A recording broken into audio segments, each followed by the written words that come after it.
Hello. I hate that literally every time. Every time that I like press the key to like switch scenes, it closes out of the visual novels. I wish I was joking, but no, it's happened before.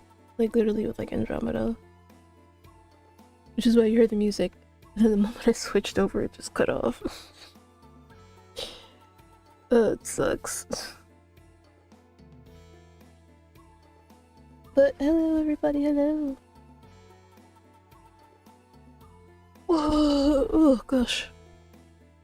This is the visual novel I was going to play last week. But then the whole mail stuff happened and I was like, fuck.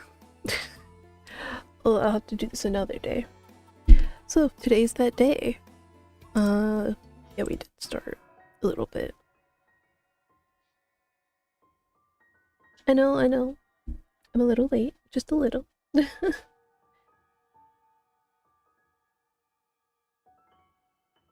I miss anything? I don't think I did. The bell sounds.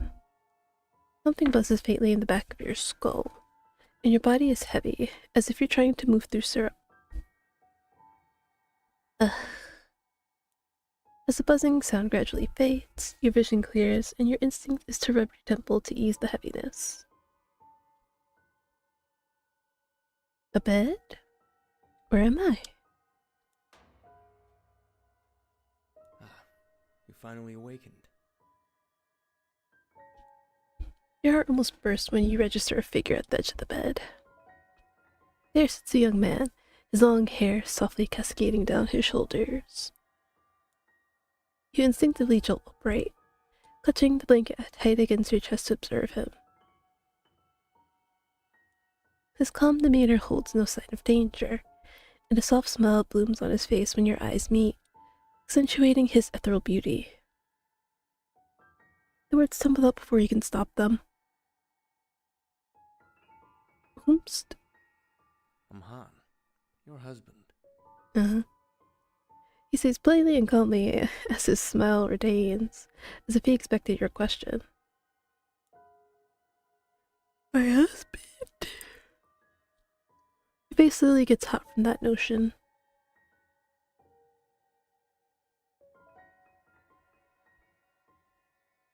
Yeah, it's kind of like off and on voice acting. I don't know if they intend for the full game to have full voice acting, but yeah. The room tilts slightly in your vision upon hearing his words, and your forehead wrinkles from the pain. Oh wait, I think I still have that picture I took from last time when we finished it. Where it was like saying you are the creator. Let me see if I can find it. Yes, I still have it. Yeah. Oh wait, so that means I finally found it. I finally found when I played the damn game. It was September 15th. So wait a minute. Do I have a VOD from September 15th?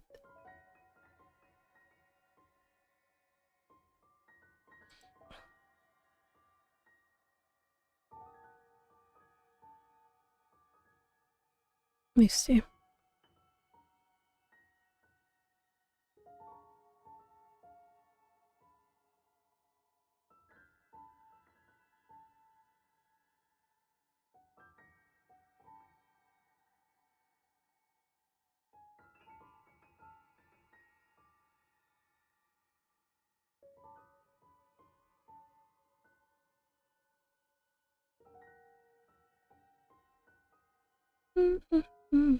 Oh, I do.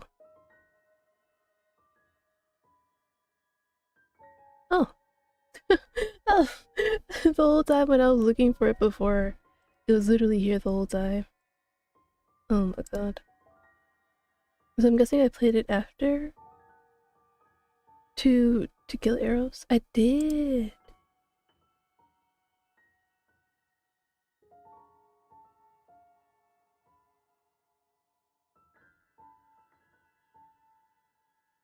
So I started it an hour and 23 in.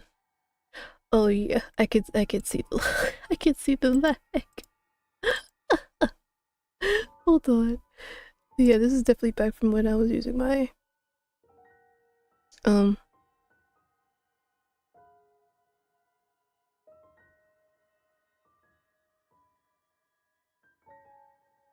what is this? What is this timeline? um,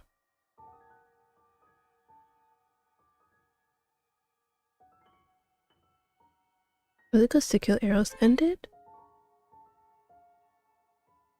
Or did I say I'm gonna stop?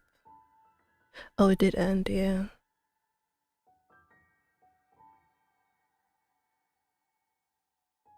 Let me just show you guys real quick how bad it was when I was using my other PC. It was horrible. Like, the lag was like crazy.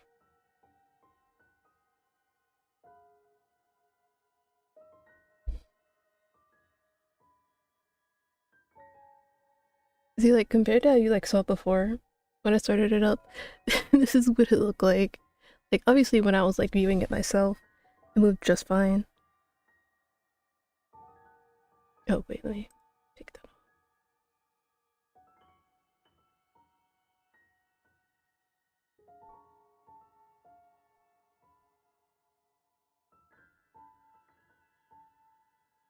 off. Oh, oh, he was there back then too.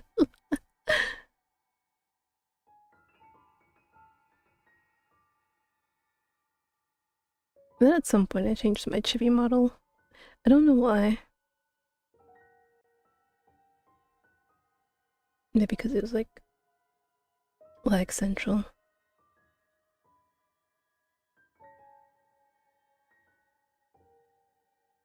But yeah, I think we did get an ending. Right? Because I was like, I don't trust you. And I died.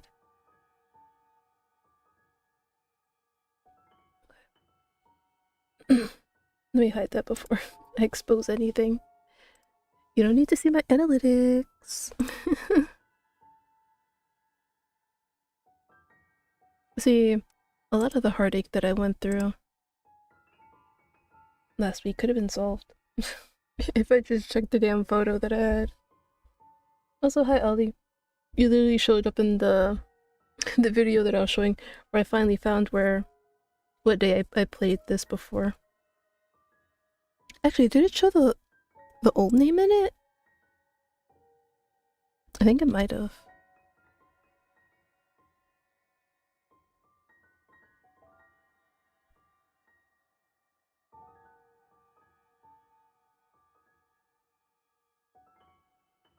Yeah, it did.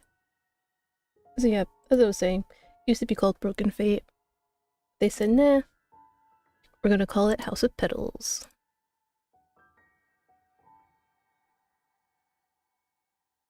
The room tilts slightly in your vision upon hearing his words and your forehead wrinkles from the pain. So wait, I know I keep derailing everything. I just want to know, like, when am I gonna be able to, like, use this phrase? You are the creator.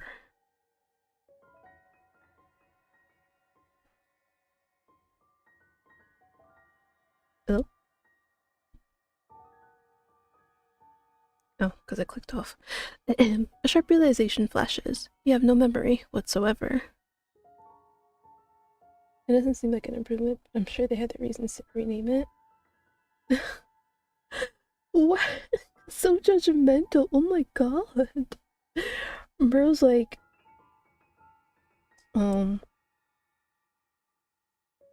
bro's like, yeah, no. A Broken Fate. House of Petals is not an upgrade to Broken Fate. What would you name it if you had the chance, Ollie? Also, hi, Siren. Did you have fun with Notch earlier today? Who you are, your past, of anything. Not sure why it's an exclamation mark, but okay. We're excited about not remembering anything. Yay! No clue. I'd have to know the story first. Okay, I can give you the story. I mean, it's what is it? Within topic, that's right. That's what I wanted to say within topic.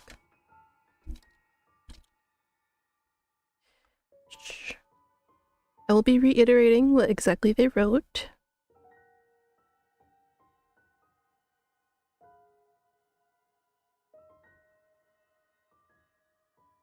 So, you awaken in the serene yet unfamiliar Lotus Pavilion, with no memory of who you are or how you got there. Beside you is Han, a gentle, soft-spoken artist who claims to be your husband. He insists you simply suffered a fall and lost your memory. Everything he does seems devoted to your comfort. But the more you explore your surroundings, the more unsettling things become. Is Han truly who he says he is? And more importantly, who are you? 4 days is all you have to survive and find out the truth.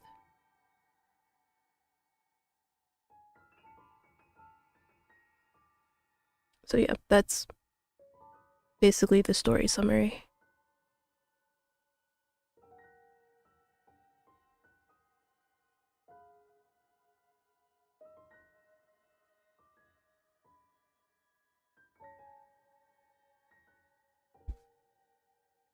Also, do keep in mind, now that's like an updated demo. I'll write this one. Yeah. Like I said, it's really the same one, just a different name. But it's updated now, and they have another love interest. So we will be meeting him, hopefully.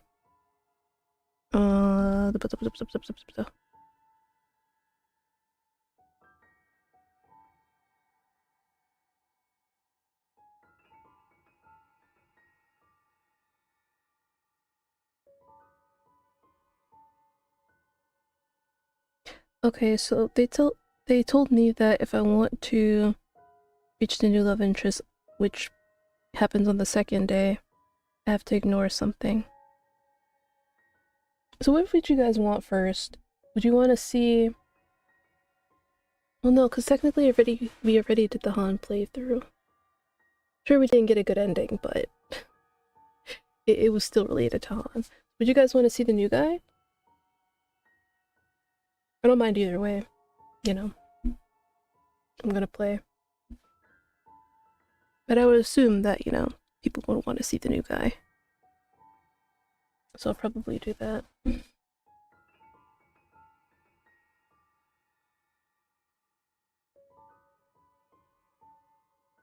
Did I read this already? You know what? Fuck it. Whatever. Why don't I remember anything? Who am I? Yeah. Thank you. Thank you for remembering my name for me. You accidentally fell down in the garden and hit your head. I'll also make sure to do the new choice that they added for after taking the medicine. I don't know what it'll do, which is why I'll make sure to save before it. But it's new, so gotta do everything that's new. The man says calmly, but a wisp of sadness passes over his expression.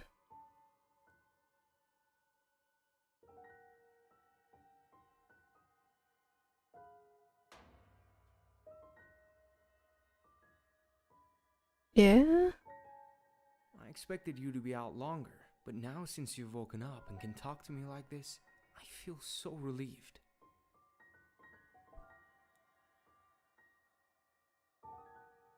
No.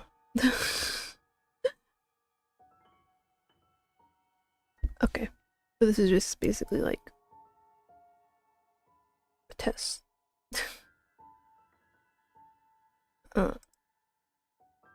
You are my husband, Han. See? You're recovering already. And, His eyes linger on you for just long enough for you to notice a small spark in his eyes. Oop, that's the key. hearing you call me husband makes me so happy.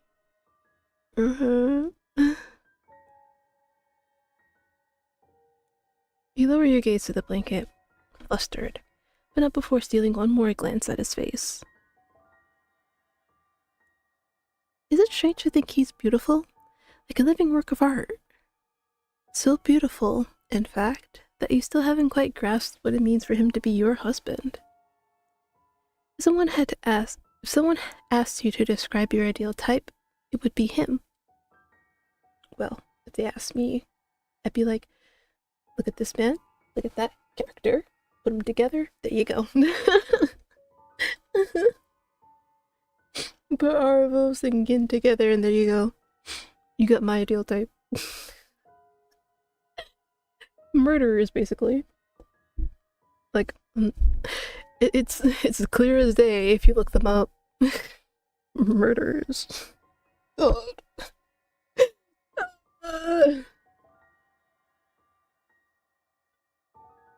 But I have tons of other favorites, so it's not just that, it's just they happen to be one of the top few. Makes sense, doesn't it? You are married after all. And yet, despite the warmth blooming in your cheeks, you strangely feel calm in his presence. I know it's so confusing to suddenly not remember anything, but I promise you, I'll take good care of you. Oh, I know you will. Oh, I didn't ask, is the voice volume too loud? Or is it fine? Because I'm like looking at OBS and I see that it like kind of went near the orange. Fine? Okay, good. Anne reaches out to touch your hand.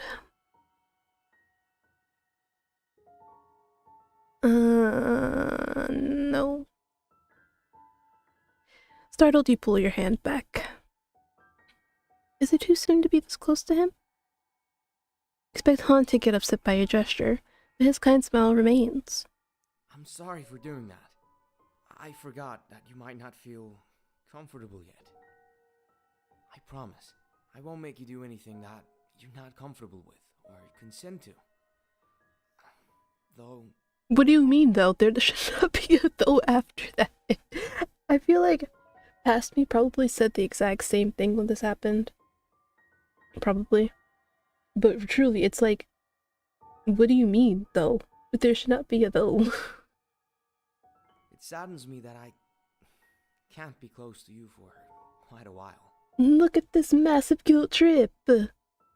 Bro's like, oh boo-hoo, it's me. I can't touch my wife because you don't have your memories. See,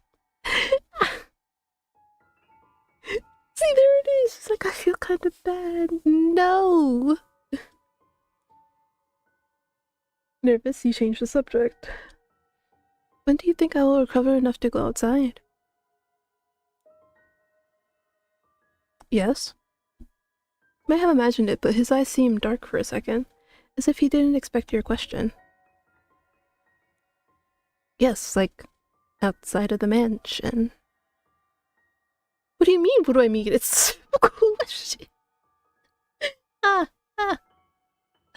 I wonder how much of the dialogue is, like, the same, because I feel like I probably had the exact same reactions. Oh my god. Like, what do you mean? What do I mean? Well, is it going outside for a benchmark for one's recovery?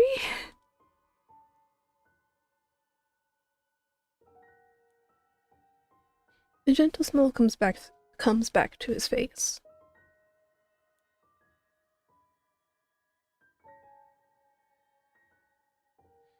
He hesitates. Even before the accident, you didn't like going outside. You said you would rather spend all your time in our mansion. I didn't like going outside. Desperately squeeze your brain, trying to dig up any memory of who you are, but find none. Disappointed, you let out a soft sigh. Seemingly noticing your grimace, Han offers a sympathetic smile.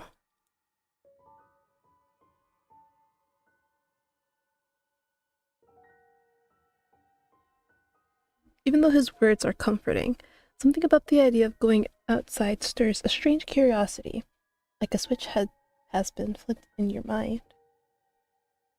You will? Of course I will. My priority is to make sure you're happy. Mm-hmm.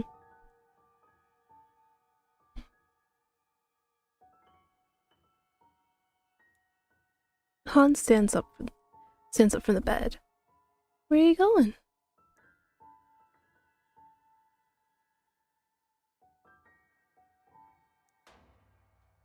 Art studio?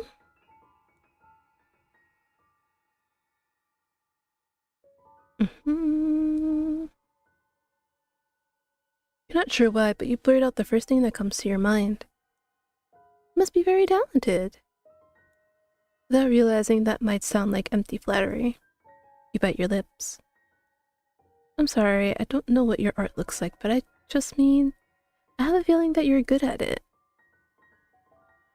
But instead of a wary expression you expect on Han's face, all you can see is a light shade of rose rising over his cheeks.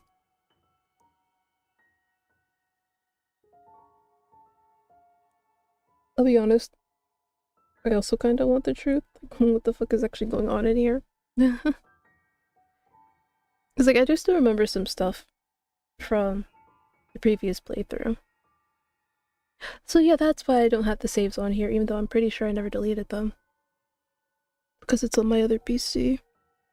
The Leaf PC, as everybody lovingly calls it. It's got the processing power of one.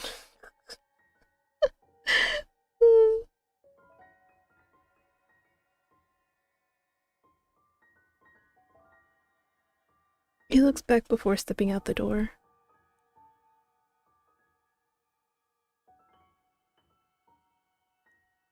His eyes linger on you for a second. Please don't come into the studio. There are a lot of broken ceramic pieces. I don't want you to hurt yourself. See, that's telling me to go into your art studio. Okay. Hans softly closes the door. You sit on the bed, your mind still overwhelmed by all the information you were just fed while listening to his footsteps fade into the background. PC powered by half a potato. Like, it's good when I'm not using it for streaming. Like, if I'm not streaming, it's pretty decent. But it's like the moment I stream, it's like...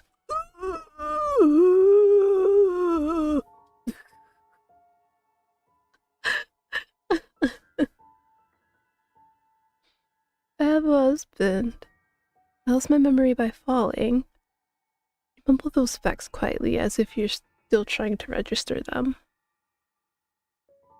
It's logical for you to rest and accept those facts, as Han is your husband and he seems so caring, so perfect. But there's a voice in the deepest part of your brain, the weak, whispers out that you should be curious, that you should restore your memory. Maybe there's something in here that will give me a clue of my past. It's time to search! You take a closer look at the artwork lining the walls. Paintings and calligraphy scrolls of various sizes are carefully arranged, each adorned with elegant decorative touches. Most of them feature chrysanthemums as the central motif. But wait. Tucked into the corner of a striking red scroll, you notice something unusual. Tiny markings that don't resemble poetry at all. These are numbers. You remember the digits aloud, trying to piece together as you read.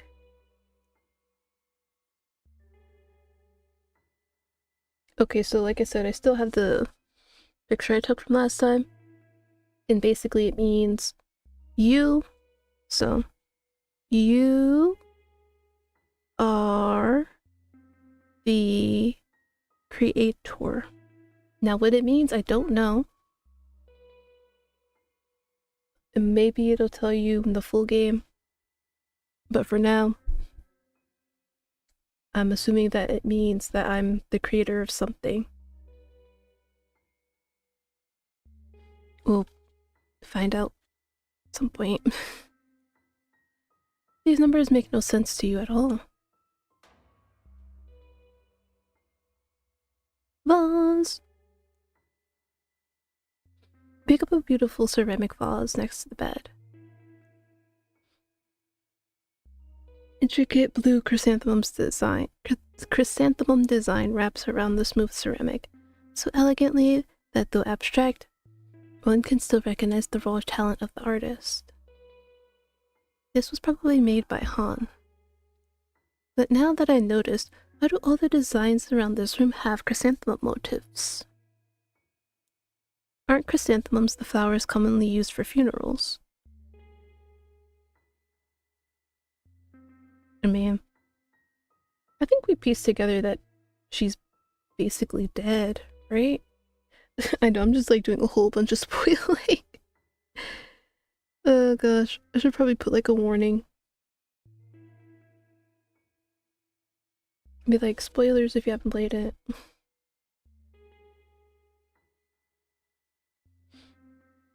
Oh yeah, you know what? Maybe I should do that. Maybe I should be a kind soul. Because, like, I did do it last week.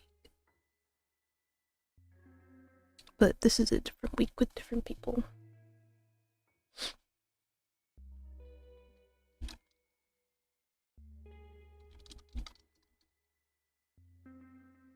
I know how to spell.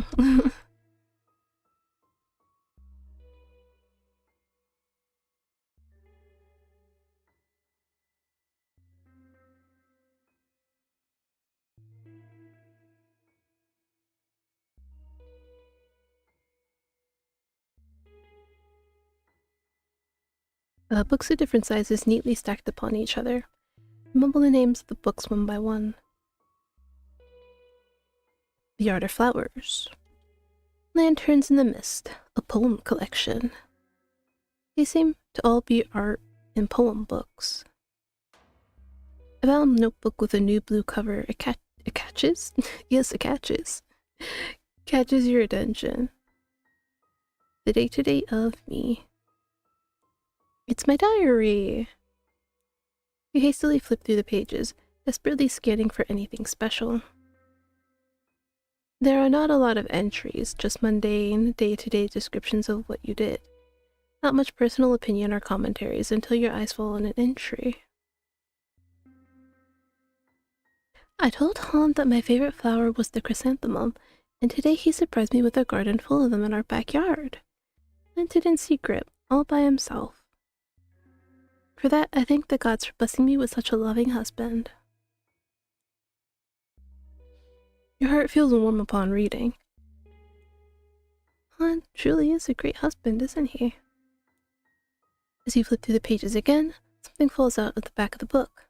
A letter!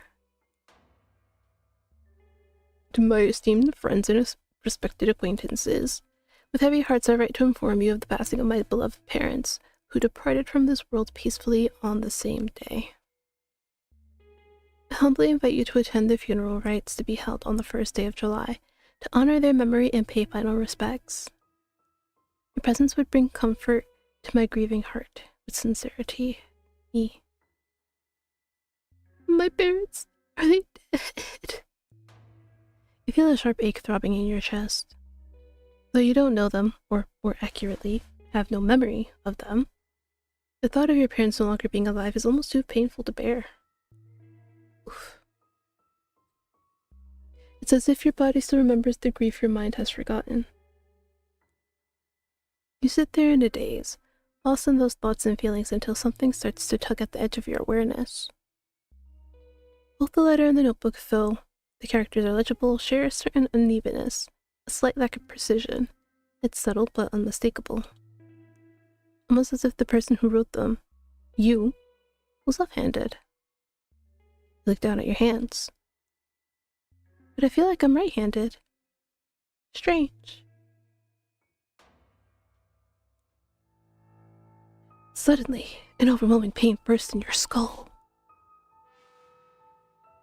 Ow.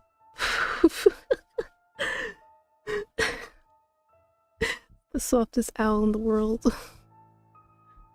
The ground spins and you clutch the edge of the desk to stabilize yourself. Your mind is empty from the intense pain. Footsteps rushing in the room. You fall down, but Han catches you. He gently guides you to the bed and sits you down. Han, It's okay. It's okay. I'm here. my head and my heart hurt so much. Rest the back of your hand on your temple, hoping the coolness will lessen the ache.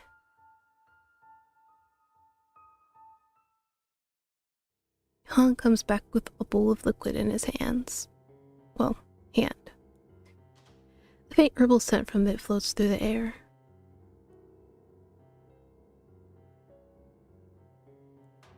Headache medicine?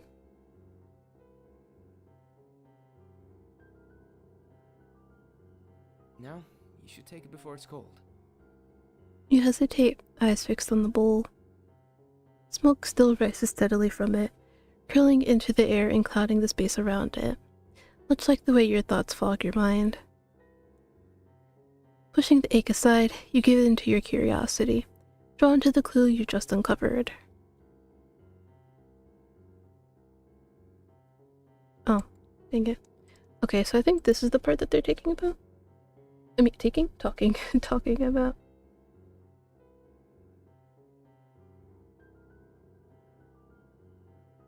I think this is it. Can you tell me more about you? Even though this man surely seems to be a beautiful and loving husband, your curiosity about him burns. Me? Yes, you. Hey, like, of course, you are my husband after all. Your face feels hot as you say the word out loud. Husband. So much so that you almost don't notice the red tint creeping onto his cheeks.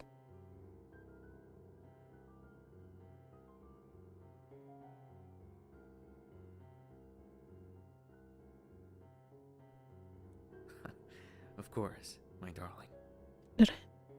Did I skip? Oh no, I think I might have skipped. Oh. Oh, there's no history. The unfortunate part.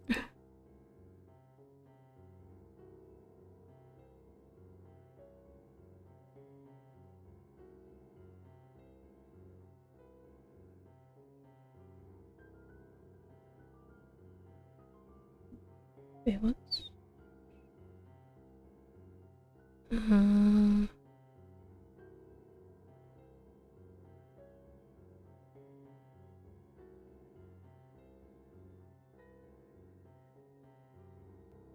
Sorry, I was checking something. Huh. I'm not a man of many words, but how about I show you? The fuck are you about to show me? Right, show me? Let's go to my studio. Maybe you can learn more about me.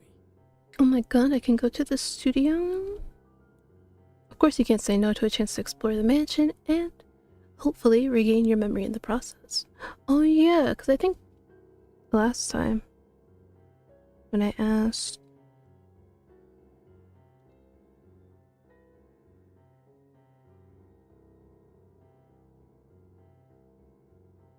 Where is it? Don't have to be rich to be my girl. Sorry. I'm sorry.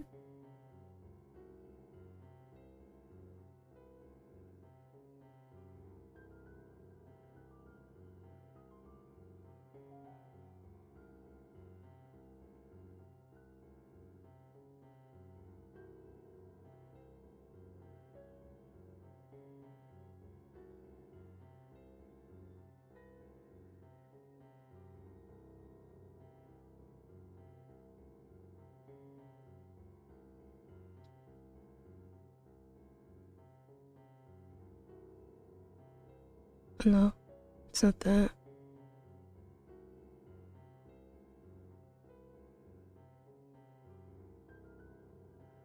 Part of me is very curious about how similar my reactions were to the past.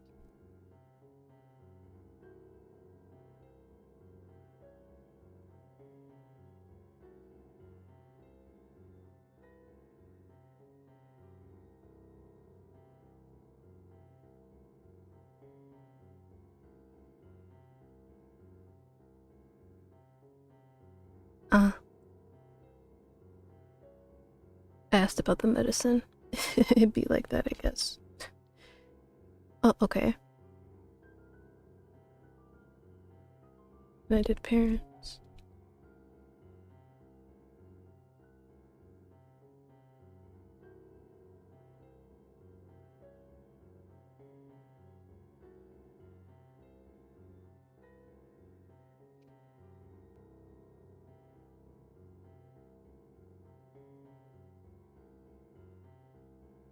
Okay. So I never asked about Han. Okay. I don't know how many things I can ask about though, because I saw in the video that I did too. My parents and the medicine.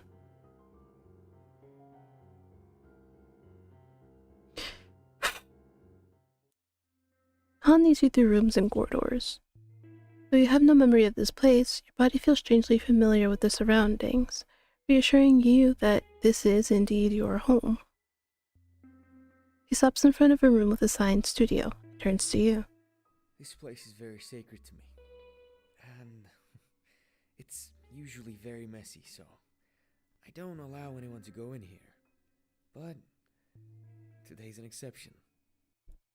Even though his voice remains gentle, there's a hint of seriousness in his tone that you can't ignore, and you don't know how to respond to his remark except to nod. Thank you. The creak of the door echoes in the dim light. The room reveals itself, carrying a faint scent of ink and rice paper.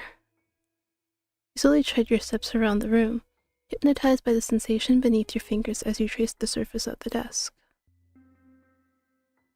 Han leans against the door frame, observing your every move. When you turn to look at him, all you see is his kind smile directed at you. You're not sure if it's him or the room itself, but something about this space feels nerve-wracking yet enchanting, something your body senses even if your mind can't explain it. You want to say something to break the quiet air. So, what have you been working on? You know, the usuals. Ceramic making, painting, but lately I've been really into calligraphy. Mm-hmm. Calligraphy? Do you want to try? Try? Yeah, you used to dislike calligraphy, and I was always encouraging you to practice. Maybe trying again will bring back your memory. In his words, your heart begins to race, even as your eyes remain fixed on the scrolls. I didn't like calligraphy? Despite that, both your body and mind feel strangely drawn to the thought of it. Okay. Sit down at the desk, your gaze flickering between Han leaning against the doorframe and the scroll laid out before you, hesitation settling in. Reach for the wooden brush and dip it into the pre-grinded ink. This feels familiar. The moment the brittle tip of the brush touches the rough rice paper, your hand freezes. A mild pain pinches your forehead. Ugh. Your hand moves, following the invisible traces you had planned for the character in your mind. But the pinch doesn't last. It fades the moment you look down and realize that, instead of the graceful strokes you imagined, only half a character lies before you, uneven, trembling, amateur. Why did it feel like I could have done something beautiful? The crushed hope disappoints you more deeply than you understand. And just as you fixate on that feeling,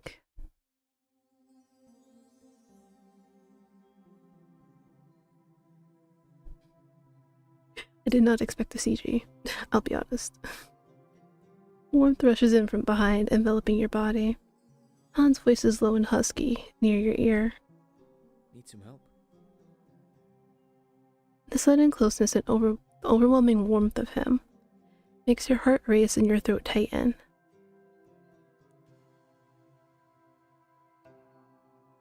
You stammer, unable to form your thoughts. Han, Though he stands behind you, you can feel his smirk as he rests his chin lightly on your shoulder. Darling, did you know that doing things that you used to do might, well, help with your memory? His hand reaches for yours, steadying it in his grasp. Despite the warmth of his body, a chill runs down your spine. Yes, because that's a... I was like, wait, Akri, don't finish that, don't finish that. Oh god. Because this man is not your husband. This man is your stalker. He likes everything that you do. You like calligraphy, art, ceramics. Han is literally anything you can do, I can do better. But instead of that, it's like anything you like, I love it.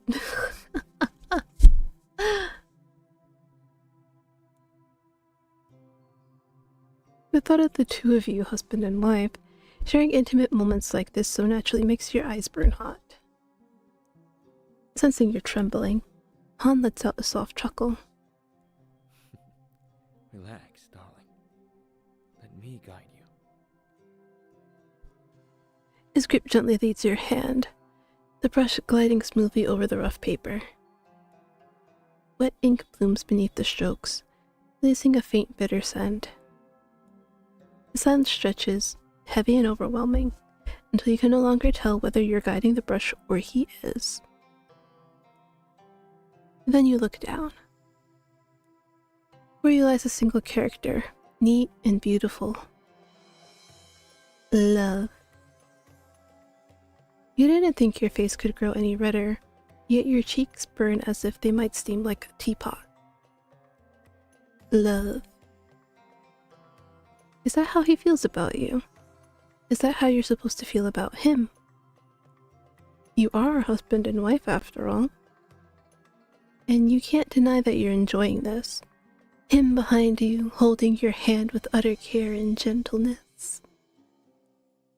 But if your memory can't recall the sweetness you once shared, is it selfish to call this love, rather than a natural reaction to a beautiful, gentle man? You hastily stand, slipping out of his embrace. I'm sorry. What's wrong, darling? I'm just suddenly feeling unwell, and this feels so sudden. Of course. What do you mean, of course? Should be definitely.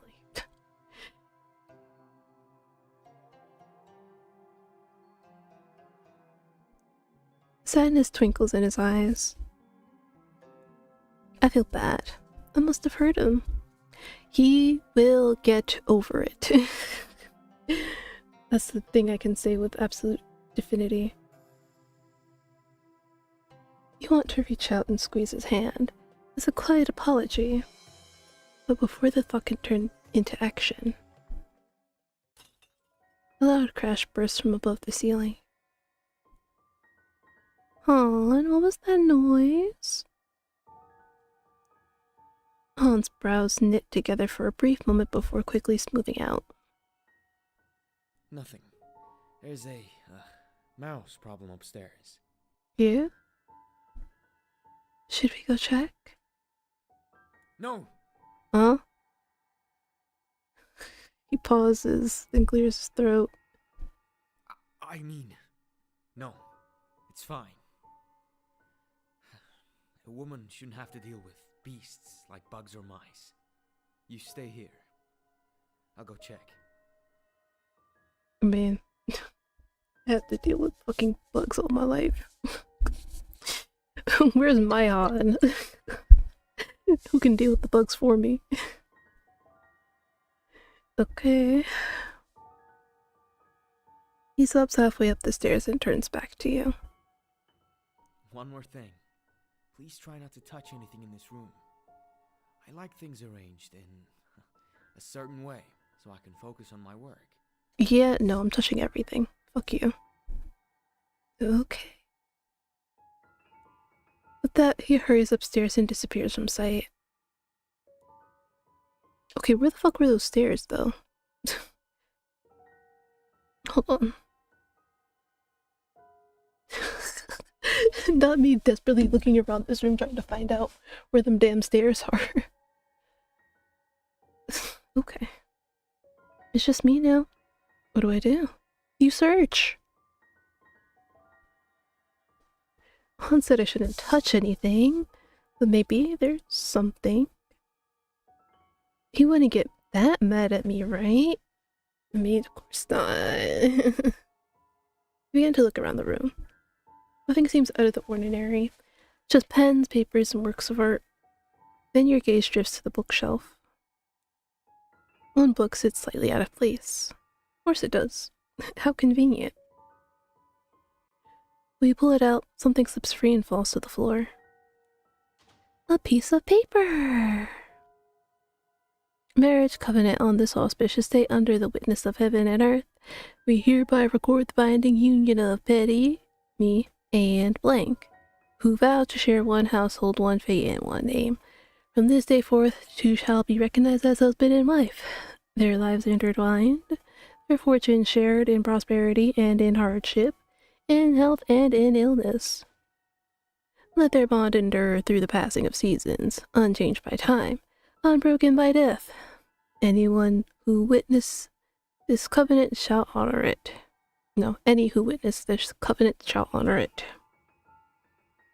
Any who defy it shall answer to heaven, witnessed by heaven and earth, recorded by hand and heart. So, the fact that there's, let's see, let's count how many letters. 1, 2, 3, 4, 6, 7, 8, 10 letters. Assuming, you know, assuming that their name is at least that long. We're not married to Han. Like, I think that's literally the simplest way to put it. We're not married to him. Because Han is only 3 letters, and here we have like 10. So unless they're like... So like, unless, you know, there's more to his name that he's not telling us. You know. Han, you got some explaining to do. But how convenient that literally everything in this entire piece of paper is fine. No blemishes or anything. But when it comes to the name of the person that I'm married to, that's completely smudged. I mean, maybe Han found it and I guess smudged it out. But then that make it even more suspicious. So why didn't he smudge out more of the stuff to make it look like it's been like weathered to time or something? See, this man doesn't think. Like, if you're gonna be a yandere lover, you gotta plan, my man. You can't leave clues behind. Oh my god, why am I giving tips?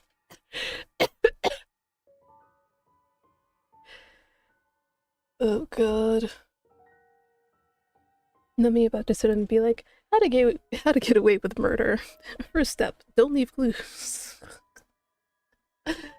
Oh my god. A marriage certificate between me and... Grim's name has been scratched out, as if by claws or fingernails. Well... Try to tilt the paper, searching for any trace of the name beneath the damage, but there's nothing. Damn! You went ham on the name. Alright, Han, I see you.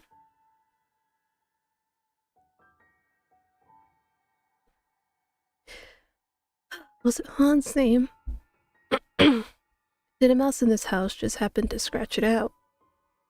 No. As you dwell on this new mystery, a movement outside the room catches your attention. Is that a person? Oh, it's the little scaredy cat. Sorry, give me a second.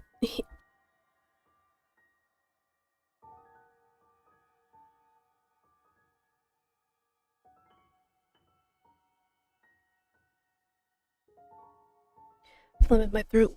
Ugh. A glimpse of a young man appears beyond the doorway, his eyes fixed on you, unblinking, intent. Hello? You rush toward him, but before you can reach the door, it slams shut with a violent crack. Damn, boy. Hey, you! Wait, what is that smell? A harsh, oily stench assaults your nostrils. Nostrils. Thick and suffocating. I can read, I swear. From beyond the door comes a low-grown roar, like breath being drawn by fire. Your heart lurches. Is he burning his room down? Oh my god. Well, I guess that's one ending. And we're only like, what, an hour in? Nice. Heat seeps through the wooden panels, crawling along the walls. Smoke coils through the air, dark and heavy, stinging your eyes. Han! Han! You turn toward the staircase, ready to run upstairs, but a sudden burst of flame erupts from the ceiling above, crashing down between you and the exit. Fires roar to life, cutting off your path in an instant. No! You stumble back as the flames surge higher, their heat forcing you away. The way upstairs is gone. The fire devours the room with frightening speed. Scrolls ignite first, ink bleeding and curling as characters vanish in silent screams. I can't breathe! It's okay, honey, you're already dead. You can't die a second time. Unless? You cough violently, your vision blurring as the room glows an unforgiving orange. Then the ceiling cracks. Whoosh! Deafening roar engulfs everything as the flames rush toward you, swallowing the room whole. The heat becomes unbearable. Your thoughts fracture, scattering like ash. Nothing remains but an endless white stretching across your vision until your heart gives its final beat.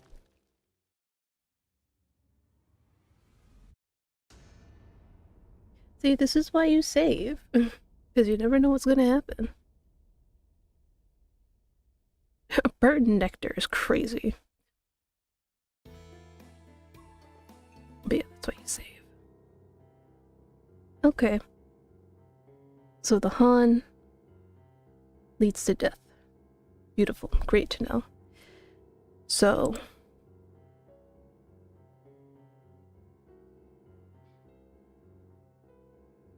I'll just ask the same things that I asked before.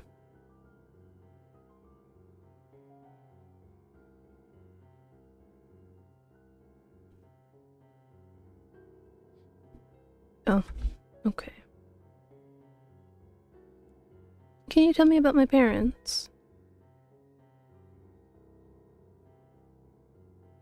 A trace of uneasiness grazes Han's face. I saw a letter about their funeral. I see. It'd be natural for one to be curious about their own parents. Dead soon. Han gazes at an unseen point in the room. His lips press into a quick, almost sad smile before speaking.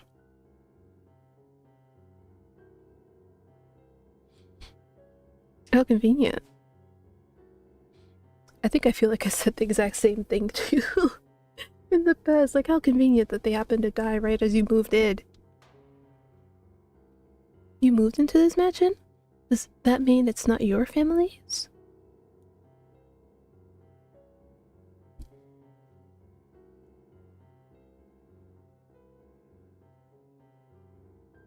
Yeah, I don't doubt that. Han brings his gaze back to you, and in them burns something fierce, something between tenderness and desperation. So wait. You know what, I will actually use this time since a break is coming up to yap about it. So, did Han, I'm pretty sure Han was like probably watching from the stairs to see what she would do, like after dealing with the noise upstairs, which I assume was like a either that young man we saw, I forgot his name, I think it started with an I. Or it might have been the new person. So after he like dealt with that and he saw her looking at stuff, even though he said don't move anything, he was like, fuck it. I'll just erase you and bring you back. I'm assuming that's what maybe happened, because if I remember correctly, the guy whose name I believe starts with I doesn't intend to hurt us. Because if I recall, Han said that he's like a member of staff. That I don't remember what he said. I wasn't sure if he said it was like he was the only one who didn't leave or whatever, but yeah, he's like the only one that remained. And I forgot what it was, but he did something that basically said, I'm being held hostage the same as you.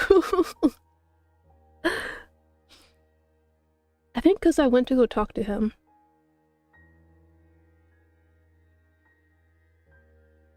Because I remember being allowed like to go and then run into him. He runs away, we meet up with him.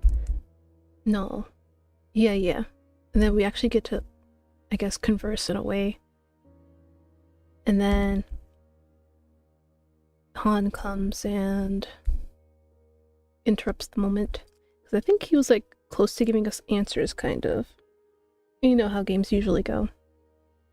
They don't want to give you the answers like right then and there. They want you to continue, you know, going on with the story. But basically, I don't think it was him that set the fire. Because I want to say that he's kind of here to make sure that the main character is okay.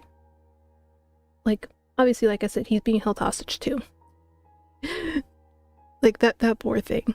He is being held hostage. But yeah, because I remember Han was saying that, oh, don't talk to him, he's dangerous, yada yada yada. And then it turns out that he really wasn't, and that he's literally suffering the same way that we are. Well, a little bit different, but basically, he's not as dangerous as Han claims him to be. So that's why I don't think he was the one who started the fire. You know, it was Han. Because he was like, fuck it. Do over. She found out that we're not married. Oh, man. You gaze downward. Living with one's wife's parents is not a norm, and is usually looked down upon in our society.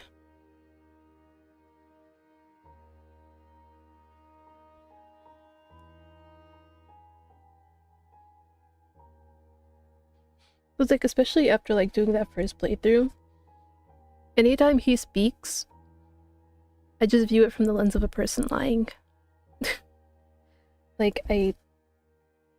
I'm pretty sure there are some truths that he does say from time to time, but for the most part, it's just straight up lies. When they passed, us both were devastated. And it also doesn't help when they have the voice actor saying stuff like that. Like, when they passed, both of us were devastated. Like, what do you mean? Like, that gives off the air of like, she was obviously devastated. Those are her parents. She loved them dearly, probably. And dude's probably like, fuck yeah, the obstacles are out of the way.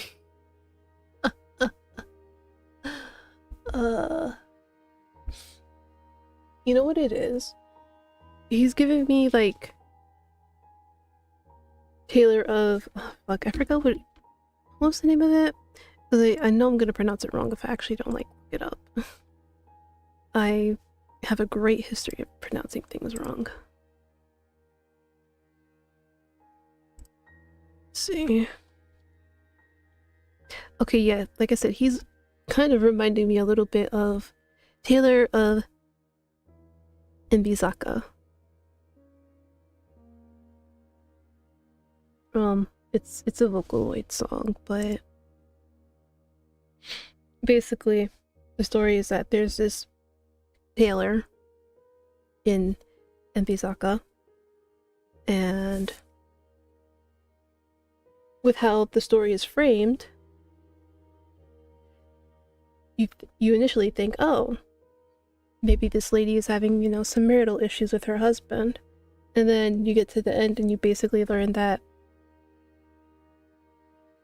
no, it's just a batshit crazy woman who thinks she's in love with a man who has a wife and kids. And one by one offs all of them. Just like, what the fuck? Ugh. But yeah, that's the vibes Han is giving me.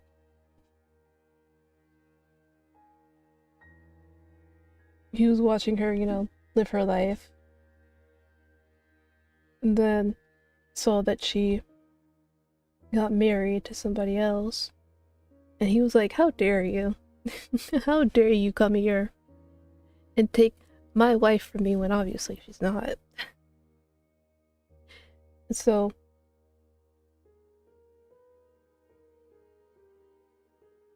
I don't know who he might have started with. Maybe it might have been the husband. And then he moved on to the parents. And I guess, I don't know, maybe somehow.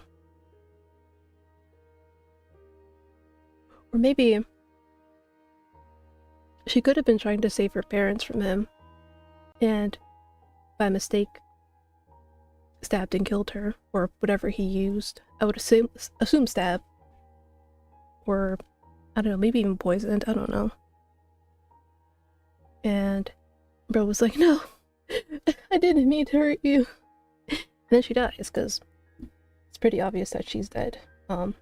Well, not from the beginning. I'm speaking from experience, because like I said, I already did a playthrough.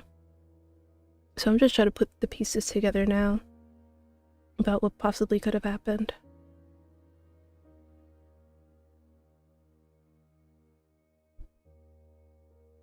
Han smiles again, the spark in his eyes persists.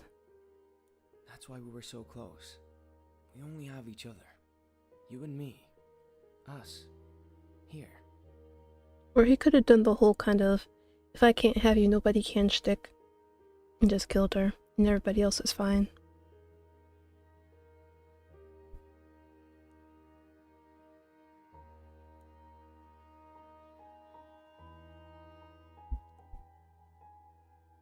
He picks up the bowl from the desk and stirs the liquid with the ceramic spoon. You quickly notice there are chrysanthemum motifs even on the spoon. Right. The headache. Go on. I wouldn't want you to suffer pain. You obediently nod. Han brings the spoon up to your lips.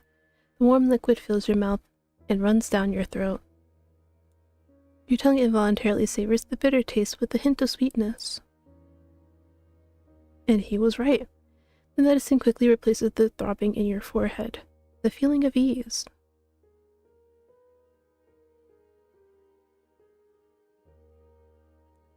Go to sleep. You glance down at the mattress, and the realization hits you. You two are husband and wife. Don't husbands and wives share the same beds? Your face flushes with heat. The bed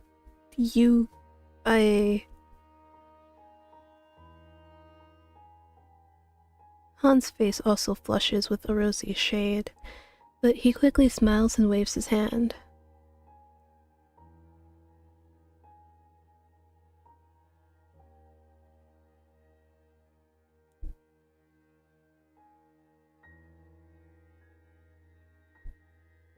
You will? Is that alright? Of course. I promise to make you feel as comfortable as I can, right? Yes, you did. Thank you. Of course. Anything for my wife. Oh, please don't call me that. Stop. Ooh. I can't wait to see what this new guy tells us. It's like, ooh, Han, you are up the wall. You're driving me up the wall. Good night now. I'll see you in the morning, alright? Alright. After Han leaves, you spread out on the mattress, letting sleep take over you. The smell of herbal medicine still gently weaves the room.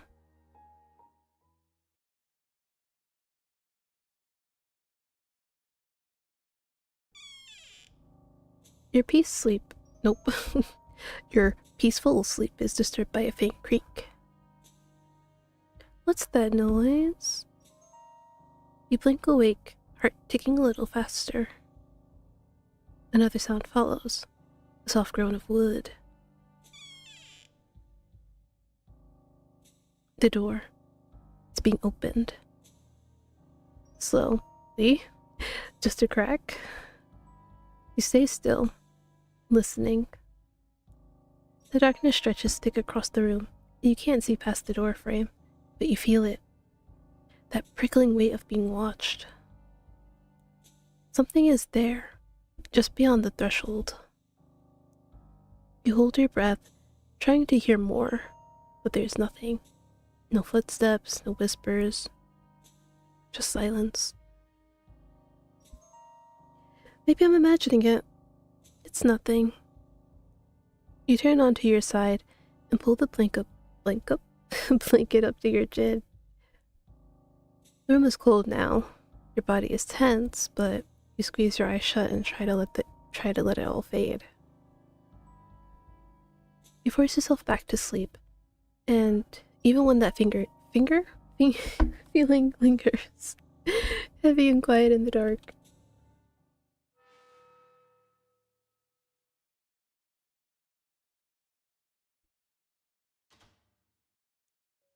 Your eyes gradually open from the sun's rays filtering through the window. Your mind and body are slightly exhausted from a restless night. Good morning, my Oh, darling. Jesus Christ. Han's face above the bed startled you. How long have you been here? Han gestures his head towards the tray of food on the desk. So you just sat there and watched me sleep? Great. But I'd be lying if I said I didn't enjoy looking at you sleeping so peacefully.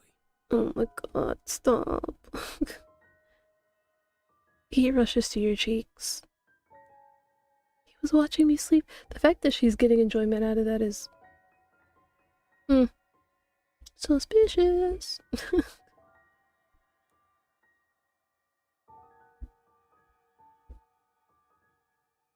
Thank you. As you watch Han reaching for the hot steamed bun, suddenly remember what happened last night. Hey, I couldn't sleep much last night. Something strange happened.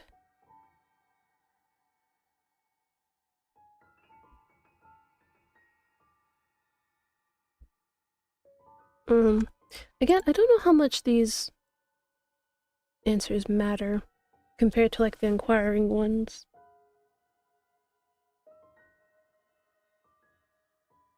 But yeah, I think I probably like deliberated between these last time, and I was like, saying the door open could be explained away as like wind or whatever, and the strange sound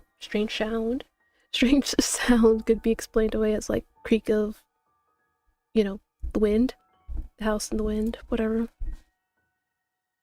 I always feel like somebody's watching me. I was sleeping and suddenly heard someone open the door. Han, still peeling the paper from underneath the steamed bun, smiles at you nonchalantly. Don't worry about that. It was probably Anne, our servant. Oh, it starts with the A. I was wrong, oh no. We have a servant? This information feels like a shock to you, as you assumed it was just you and Han living here.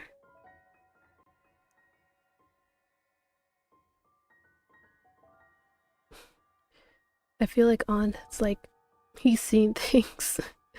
Things people shouldn't normally be seeing. But why was he here?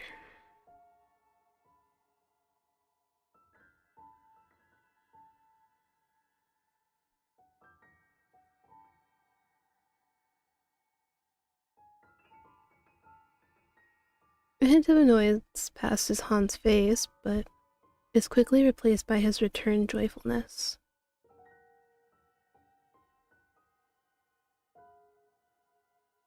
Bro about to go hem up on and be like, I told you.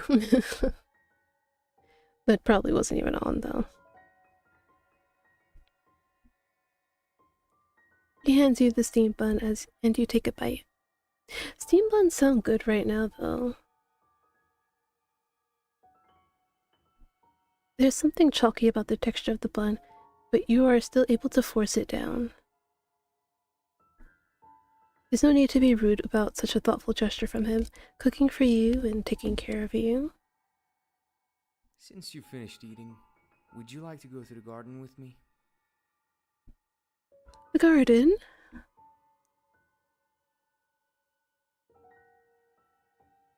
Of course he would know that. He'd be watching me from the fucking wall. He gives you a playful wink. Think about it as a date. No. A date?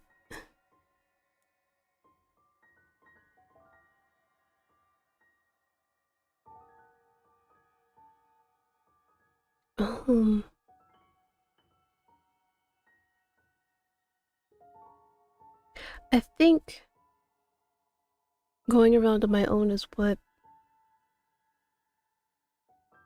I don't know. I can't remember when the doll broke. Is that when I went on my own or was that with Han?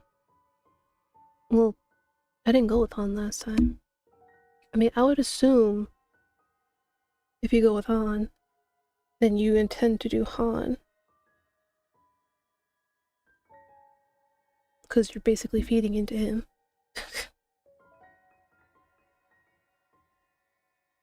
Secret DLC. That do be hurting. Oh, what's the DLC for? Is that for the secret person? Let me take a look.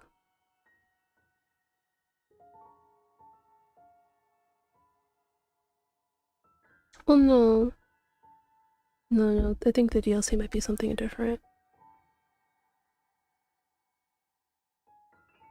Because it says here, you can get to the new love interest from the current day that we're at. So... No, this is not the place I'm supposed to be at.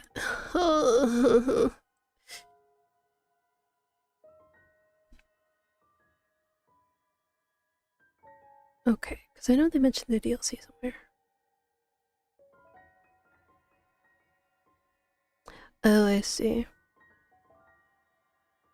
says one yandere love interest with multiple endings depending on your investigation choices in the base game, and one mysterious love interest in our DLC expansion pack.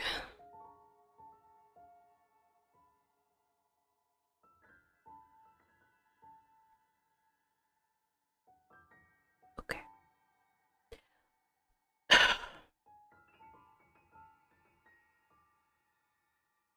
See, now I'm confused.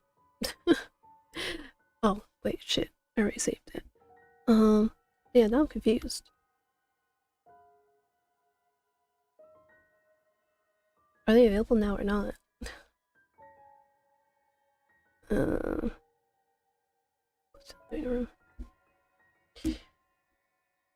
the offer to go to the garden sounds tempting, your mind is bogged down with another curious thought.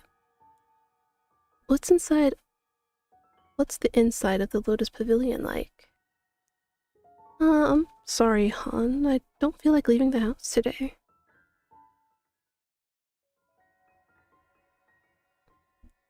Han gazes down as if what you said hurt him. His eyelashes almost touch his cheeks, making you instantly regret your decision. But his gentle smile comes back fast. No, I just don't want to be with you, but yeah, sure. Say I don't feel well. If it helps you sleep at night.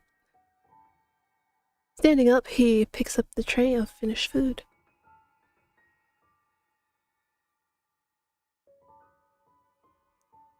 Oh, how's that coming along? You said to cover up the awkwardness of your denial of the date.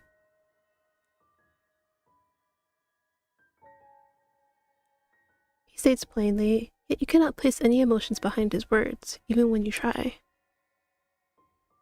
Okay then.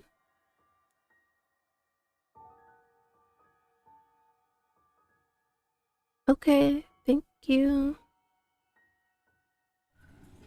Right after Han leaves, you go across the hallway to the living room, passing a large foyer. Wow! The mansion is so big it takes a while just to get from one room to another.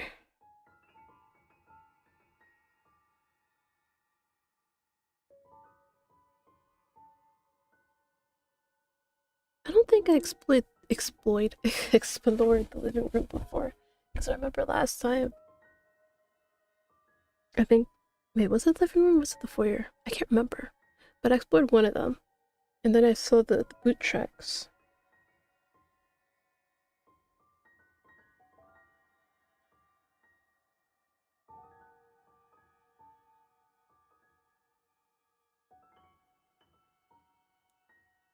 The desk is arranged with elegant care. White porcelain cups and a matching teapot, each piece delicate and refined. Judging by the craftsmanship, these must be Han's work. Settle onto the cushioned chair, running your fingers along the smooth surface of one cup, admiring its beauty. But then, something nudges at your curiosity. You turn the cup in your hand and glance at the bottom. Something imprinted on the bottom of it. Etched faintly into the porcelain is a mark not part of the design. The pattern reads, ah, yes. Like I said, I already have the numbers, the letters, I have it.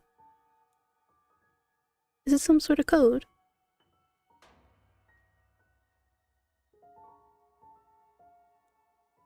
Stacks of letters and paper sit neatly on the shelf.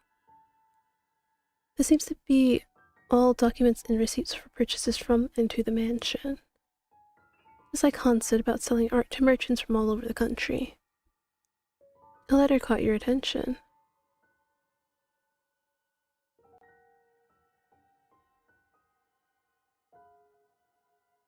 Remember this.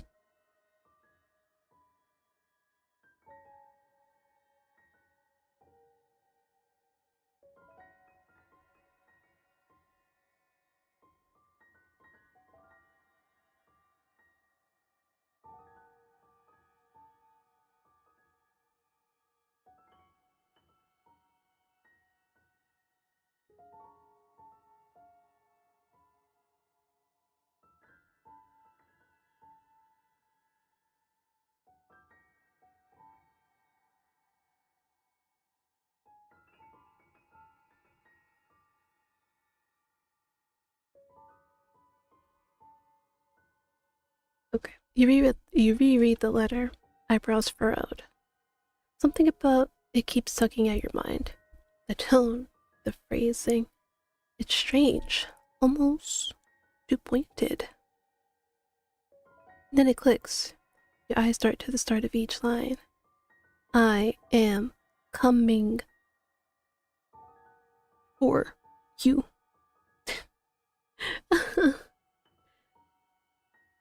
Come, Lee, save me. The first letters form a sentence.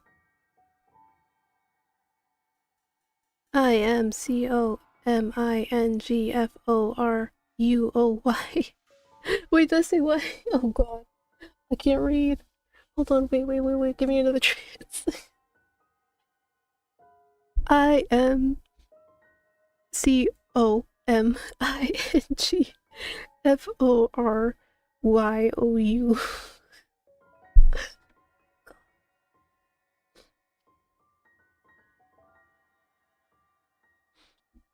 I'm coming for you.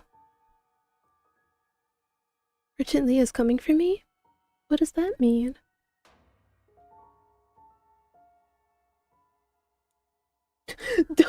Don't laugh at me.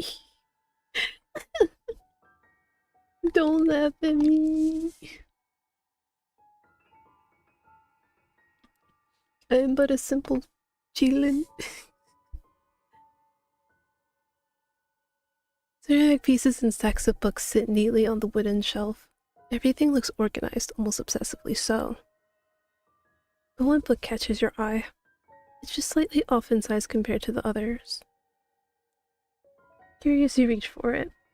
When you open it, you find the pages have been hollowed out. It's a secret compartment. Inside a small stack of old letters, each sealed with the same name, Master of the Lotus Pavilion. My parents. You thumb through them. Most seem ordinary. Casual notes sent to friends and distant relatives, mundane updates about daily life, but one stands out.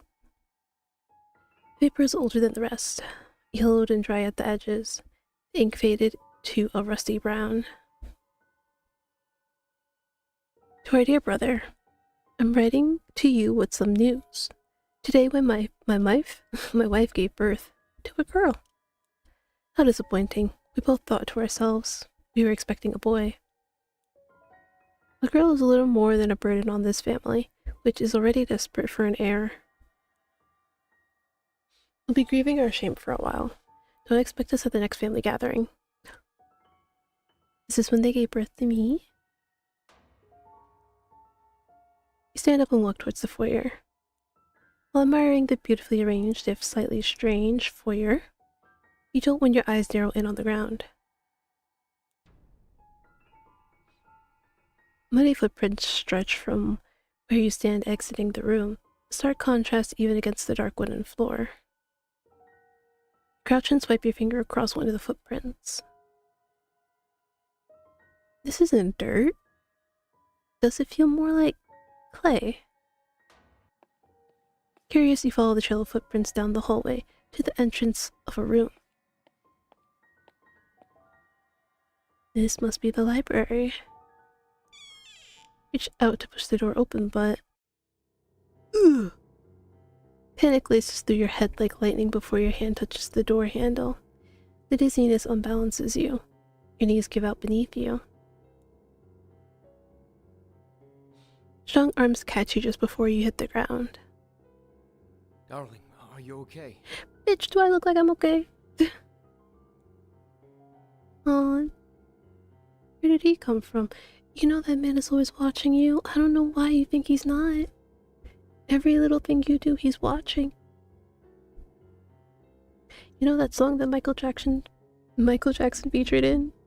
I always feel like somebody's watching me. It's exactly that. Or the other one. Every move you make, every breath you take, every smile you fake, every step you take, I'll be watching you.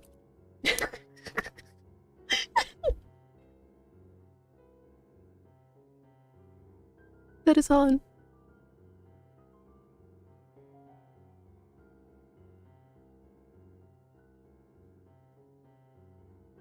Oh no, stuck in my head now. I'm sorry. Wasn't my intention, but it is a good song though, so it's not the worst thing to have stuck in your head. He steadies you.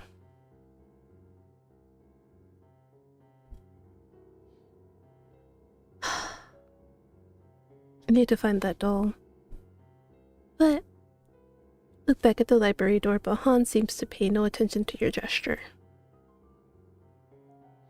He guides you toward your bedroom, and you're too weak to resist. Okay, I just want to see something real quick.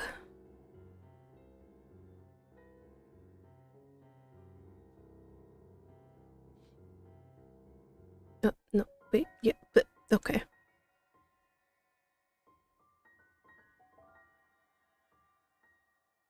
Just so we can see what would have been in the foyer.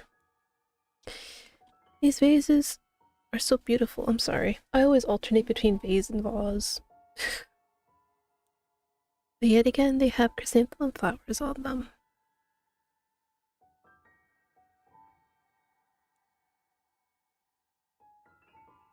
You stand still, admiring the delicate scroll on the wall. Beautiful chrysanthemum painting. Your eyes notice the small scripts near the bottom of the painting. Yep, you don't need that. Why is there a bucket here? The water in here looks kind of muddy. While admiring the beautifully arranged, if slightly strange foyer. Oh yeah. Let me see. Okay, so yeah, if you go to the foyer first, you follow the footprints to the yard.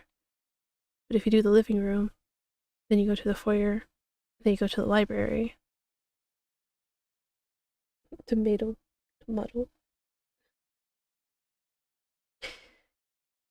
I think this is the one that I was talking about.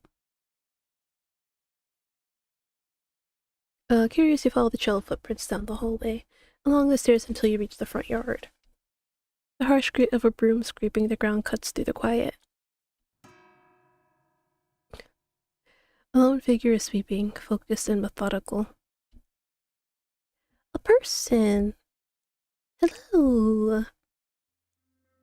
Startled, the figure jerks upright and turns. It's a young man. His eyes widen the moment he sees you, and he instinctively takes a step back. Hello? Who are you? You approach with a friendly smile, but he retreats even further, putting more distance between the two of you. The young man's breathing quickens as you take another step forward. His grip on the broom tightens, knuckles whitening. Wait, hey, I'm not gonna hurt you. But your words only seem to make things worse. Panic flashes across his face and he suddenly bolts. Hey, wait! You chase after him, boots pounding against the stone. Confusion only deepens the longer you run. Why was he so afraid? What did he think you were going to do? Oh, it's not you, honey. It's that man you call Han. He weaves through narrow turns and around corners, but you manage to keep up. Yeah, this is what I was talking about. Where we were, like, interrogating him. And then Han comes in. Like, damn. Damn. Eventually he skids to a stop near a carved pillar, realizing too late that he's boxed in. He presses himself against it, Aura darting wildly for an escape that isn't there.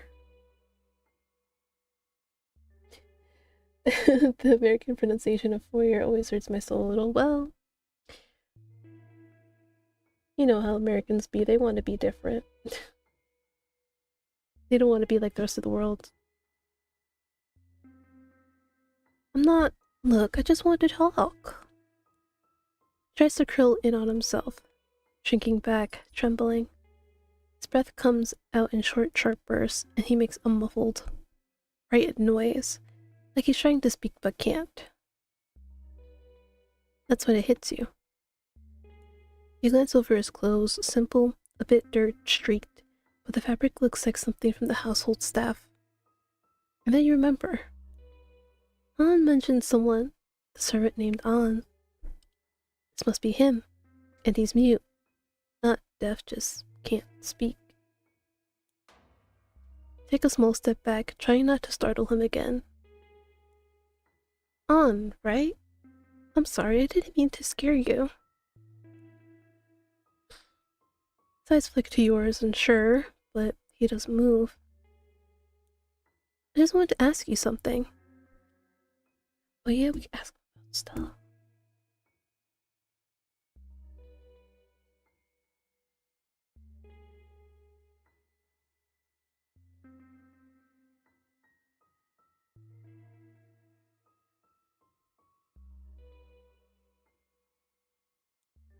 Do you know about... Right. Can't ask that man nothing. Well, let me just double check.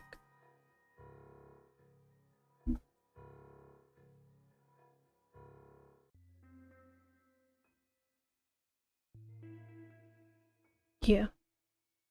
So honestly, I think you're like better off going into the living room compared to chasing after An. Because you get a little bit more information compared to chasing An. Han guides you to the bed, his gesture is firm but gentle. How are you feeling, darling? I feel dizzy, and the headache is making it hard to breathe. That's the sign to take your medicine. Here. Han reaches for the bowl of medicine from the desk. Its herbal smoke dissipates into the room's air. Stare at the bowl. You're just uneasy. Not just from the headache, but from the fact that you have to take this medicine again. Can I ask what the fuck is in it?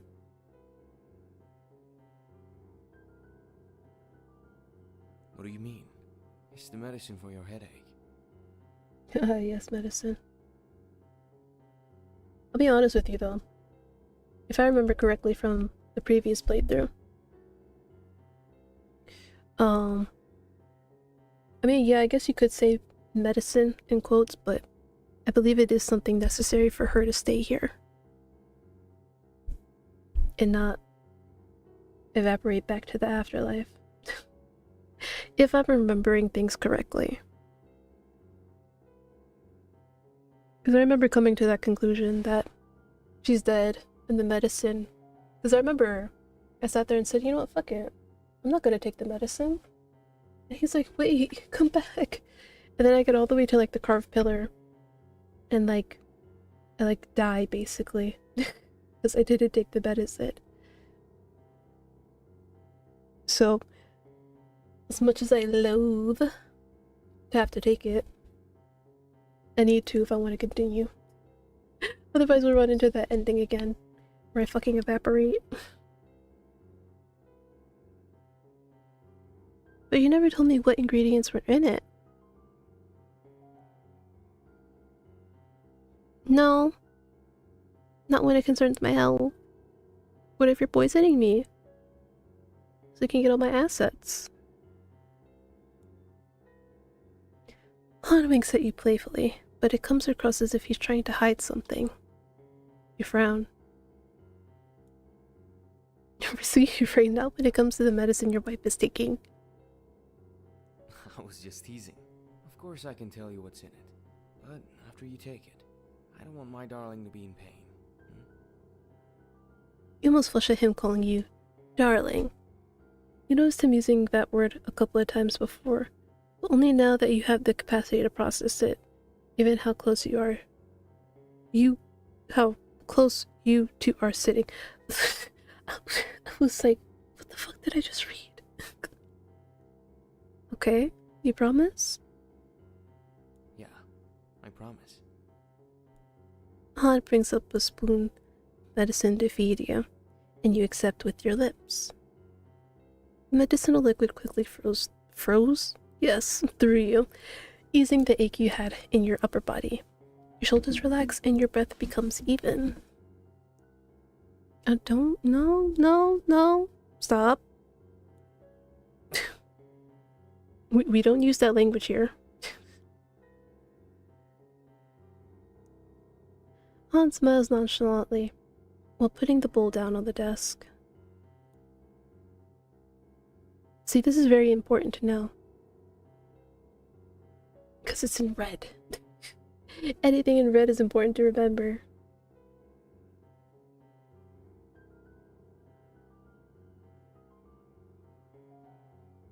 But Night Blossom really just doesn't sound like it's a good plant. It really doesn't. Maybe because I'm thinking of like Nightshade in our world. And Nightshade is not great.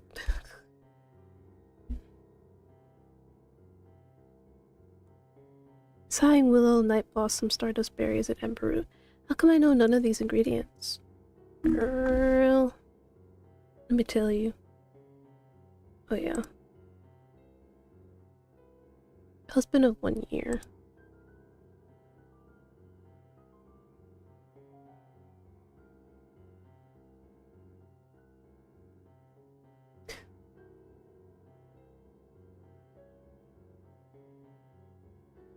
They were disappointed you were a girl. Damn, it'd be like that.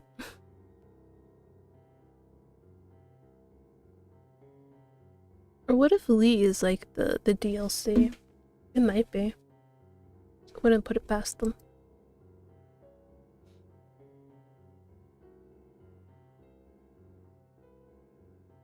Poor On. He's seen so much. That poor boy.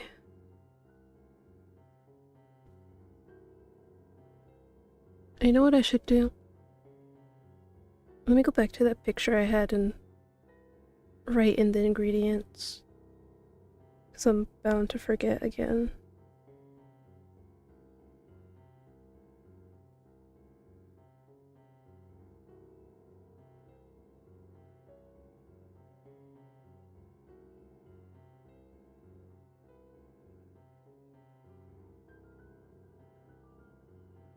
So what was it?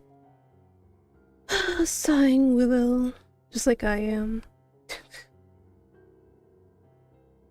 Night blossom. No, not night. No, night blossom. Stop. Stardust berries.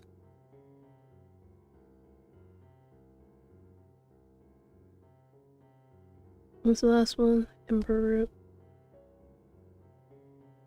It's not how you spell root.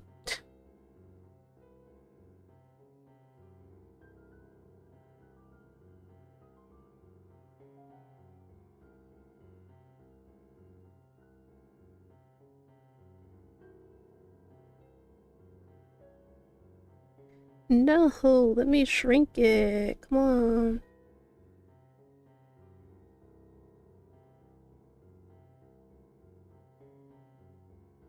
That works. Just stick it on there.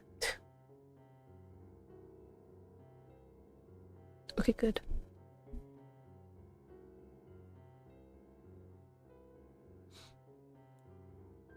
As if recognizing your confused expression, Han says, from the western region, we don't have anything called ember root. At least I don't think so. Or stardust berries. We have a weeping willow. Maybe even nightshade.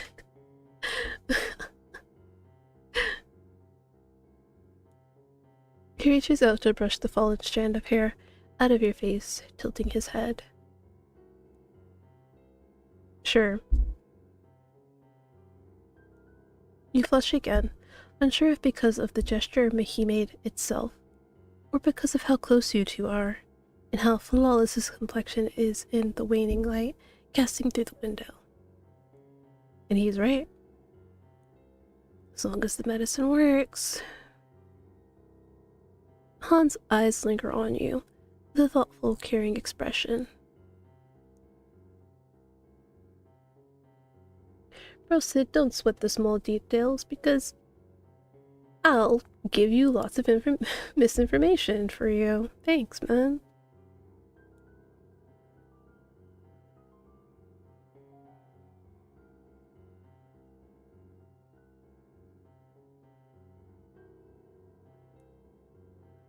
No.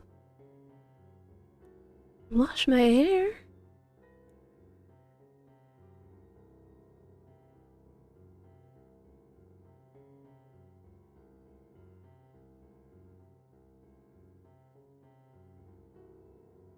Do not touch me with even like a fucking 50-foot pole. Realizing he has a point, you have no response but to nod.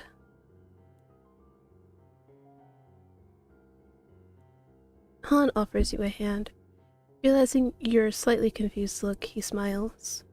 You don't expect me to wash your hair in the bedroom, do you? The bedroom is for other things, you know? Sleeping, yes. He winks at you. Ah. Your cheeks feel like someone is hovering torches over them. You clumsily reach out to his hand, and he helps you get out of the bed.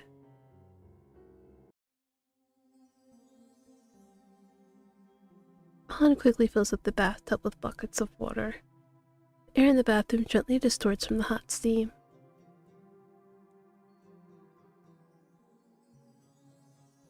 You are in a daze until Han's voice calls out to you. Nope, calls to you. There's no out. Okay. look down at your clothing, realizing that taking a bath means you have to remove your clothes. Yeah, that's typically how a bath works. Your hands clumsily untie the belt. Your throat knots as if you're swallowing clay. Han steps toward you and halts in front of you. He looks from above. The shadow from the night covers half of his face, but you can still see his smirk. You want me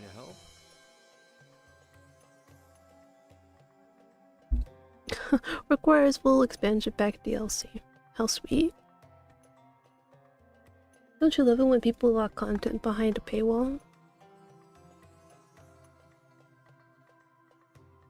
You know what the funny part is? The DLC isn't even out. The game is not fully released. Like, this is the kind of stuff you put in once your game is fully released. Just saying. I can do it myself, man. Go away. Go away. Thank you, though. You might insist this is something you should do on your own, even if he is your husband. Which he's not, but sure. You know, we'll keep going with that narrative. But it seems like your heart doesn't agree. It pounds fast and loud.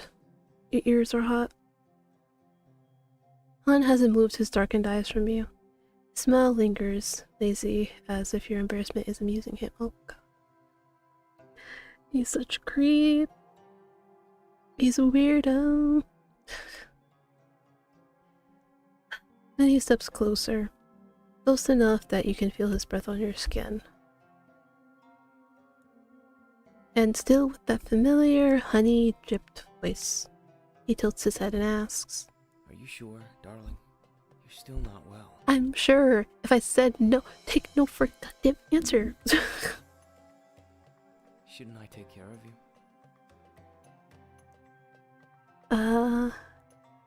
Your voice catches. He raises his hand. Oh, okay.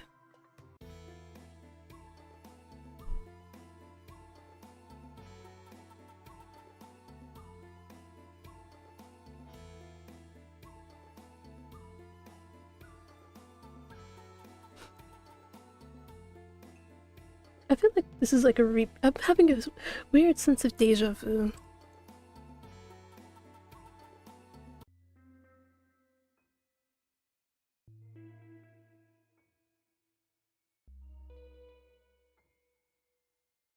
It doesn't really matter what I asked though. It's just a collapse.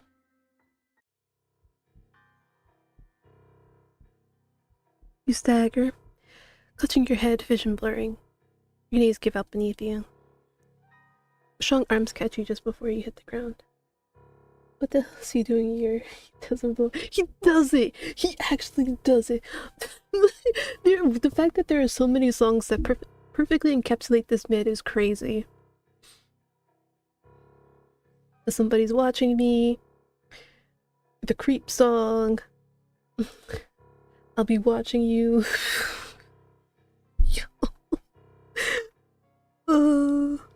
I mean, I feel like that goes for all yandere's, to be honest. It's just so funny. Darling, are you okay? Huh? Where did he come from? You blink up at him, but your gaze flickers past his shoulder, catching a glimpse of movement. An's hunched figure is already scurrying away, vanishing across the yard like a frightened animal. But Han follows your eyes. His expression darkens. Yes, I was just about to ask him a few questions. His jaw tightens. That cold, unreadable look overtakes his face. There's nothing you need from him. See, this is what I was talking about. Where he's like, oh, don't go next to An. He's so weird. You don't need anything from him. Like, what the fuck, man? But... Enough. I don't want you near him. He's... not right. He's been strange lately. Besides, I can take care of everything for you. I don't like other men doing anything for you. Not even speaking to you. Oh my god. Yeah, you shouldn't feel comfortable with this. He shifts. Han shifts tone, almost too smoothly, his hand brushing the hair from your cheek.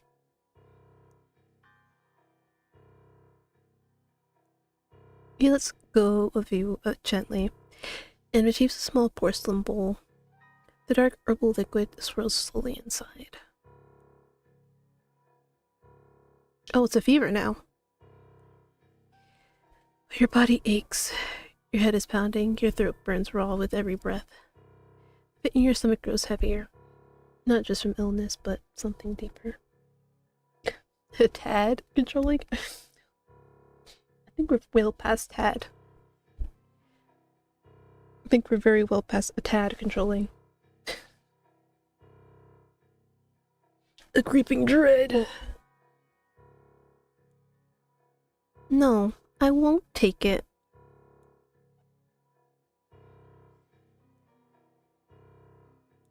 You're making me uncomfortable.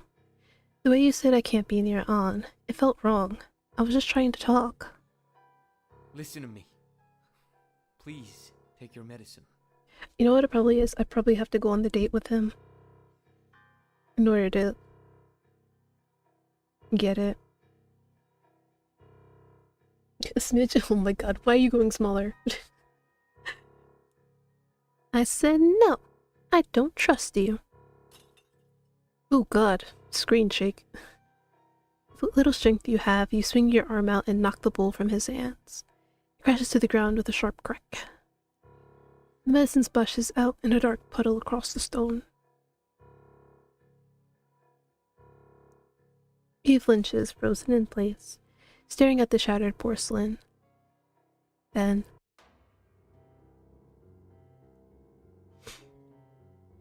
But yeah, we've already seen this ending though.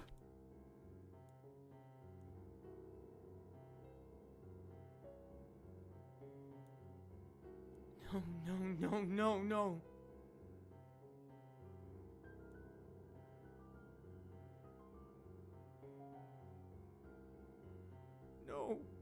Don't.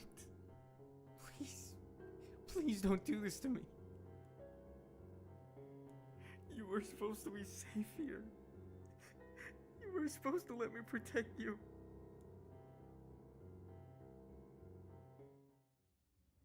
Wait, what was that? It's at a dark stain, right?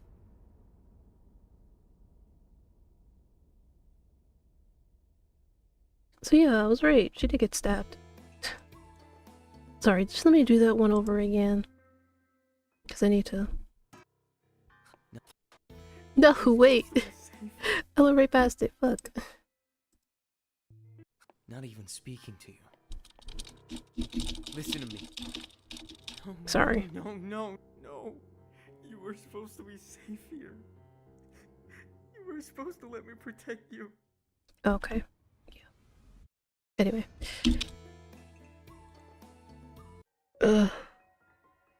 We have to do it, guys. We gotta go to the garden. Wait a minute, hold on. Let me check something real quick.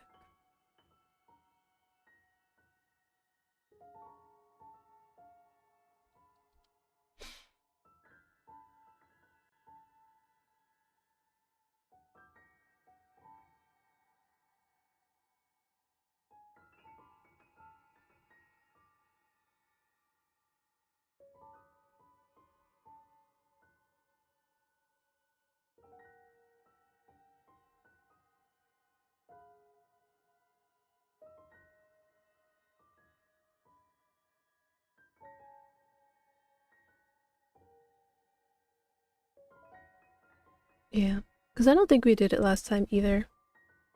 Go on the date with him. Oh, I can't believe I have to entertain this clown. I was about to say you peck. I'm like, what the fuck? What do you mean peck through a window? You peek through the window. The sun is shining. Birds chirp lazily from the garden walls. It's the kind of weather that seems to nudge you gently outside. Besides, gaze falls on Han again. The joy in his eyes make him almost resemble a puppy, and it would feel like a shame to turn down someone who's been so nice to you. Well, see, that's your first mistake. Just because somebody's been nice to you doesn't mean you owe them anything. Now let's go. Han guides you through the hallway toward the entrance from the lobby. As you walk, your mind quietly tries to absorb your surroundings. The layout of the mansion, the way the corridors twist and connect. Though your memory isn't accessible at the moment, something about all of it feels terribly familiar.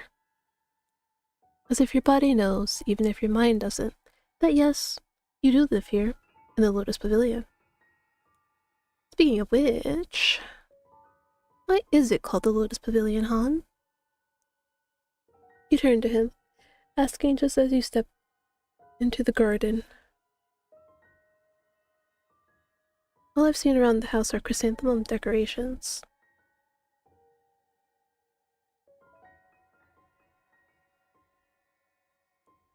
Han hesitates. His eyes shift toward you, studying your reaction.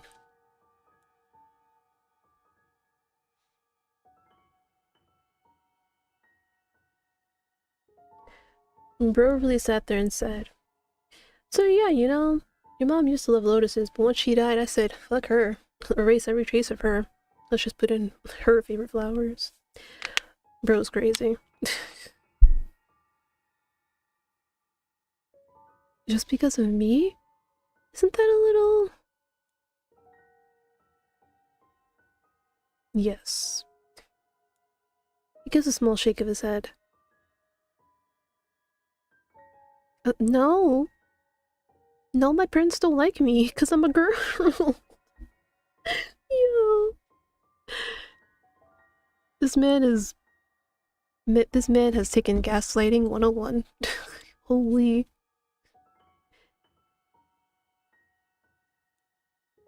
He turns to you fully now.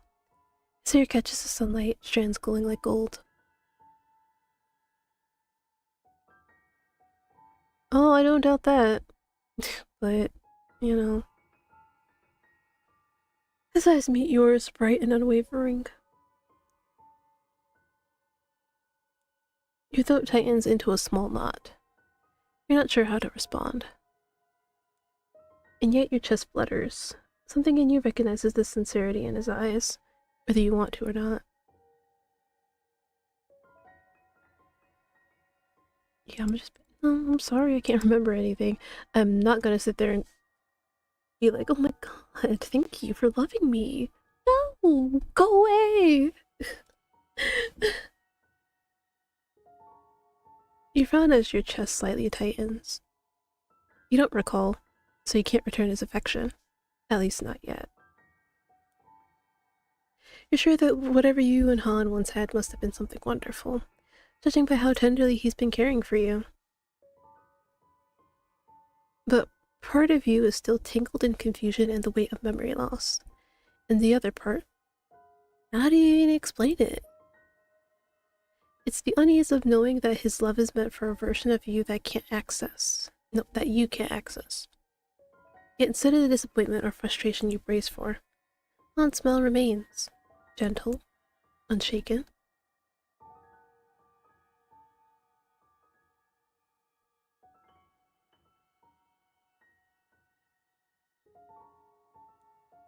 He pauses, then adds with a softer voice. Okay. Okay. He gestures toward the tray of tea already set on the table, inviting. Steam curls into the air and its scent mingles with the scent of fresh grass. You both sit down at the bamboo table and Han reaches for the teapot. Okay, ad break. I'll take that to hydrate and ruminate on the fact that this man is crazy.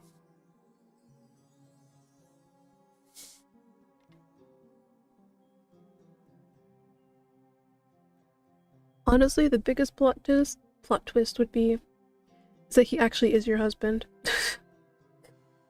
Cause like this man is like suspicious as hell.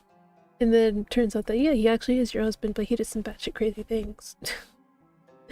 Yo. I hope that's not the case though. Because I would actually sit there and be like, she married that? You're not serious that she actually married that.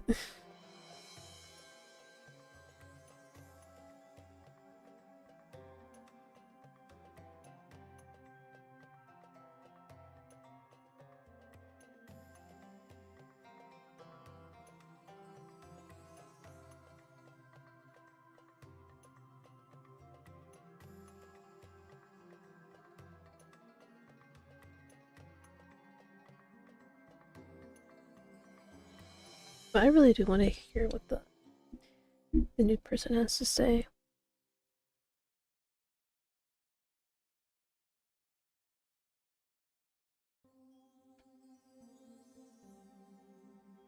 I wonder if they're gonna be like the typical all-knowing type.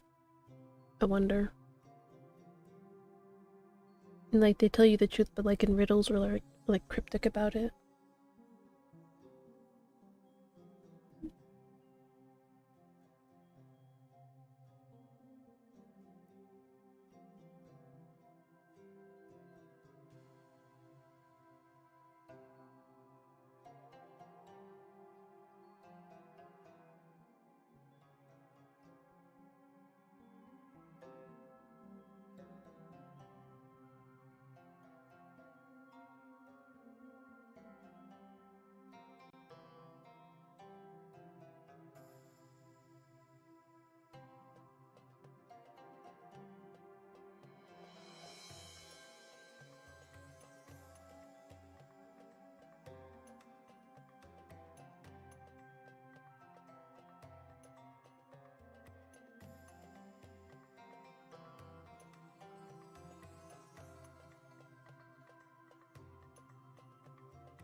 Alright, we good? We good? Good. Let's continue! With practice, Grace. Why is that? I was about to say that should look dirty. But it's probably a design choice. With practice, Grace, he tilts it toward your cup with one hand, while the other gently holds his sleeve back to keep it from getting in the way. You quietly watch him, momentarily dazed by how skillfully he moves. Like the tea itself is just another expression of his artistry. No different from the ceramics scattered beautifully throughout the house. The serene scene calms you, but before long, curiosity crashes into your thoughts like waves against a still shore. Han, would you tell me more about yourself? I want to get to know you.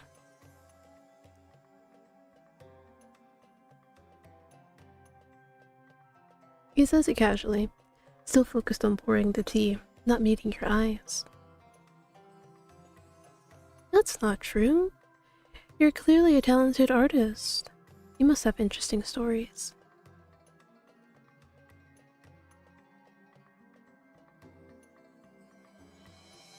His eyes curve into thin crescents, and his smile stretches from ear to ear. Yet you can still detect a faint trace of unease on his face, though he quickly smooths that out. Oh my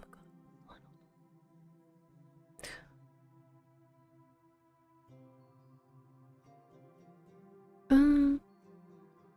Your childhood. Yep. A flicker of surprise crosses his face, like the question caught him off guard. Well, I guess someone's childhood shapes a big part of who they are. I just want to understand you better. Yep. Fuck why he got into art. Fuck how did we meet. I don't care about that. I want to know about your childhood. That'll tell me more than anything you... Ooh, I will figure you out, Han. I will. promise. About to play therapist over here and be like, oh, so this is what happened in your childhood. So that explains why you love so deeply and crazily.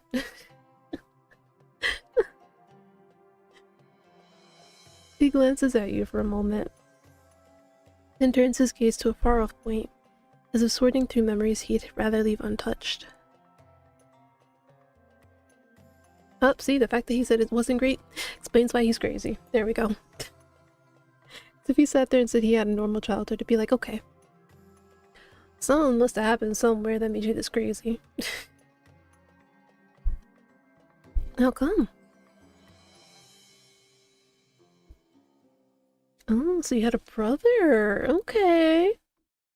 So here we go. This is what it is.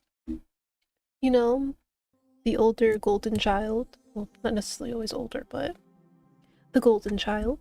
The one the parents loved. And then there was him. The reject. As he said here, sharp, talented, disciplined his older brother. Which means he probably studied well, got a pretty good job, makes a lot of money. And then him. Nothing like that. Average. Not a lot of talent. Undisciplined. And he preferred the arts. Which they like, sir, no son of mine is going to be into the arts.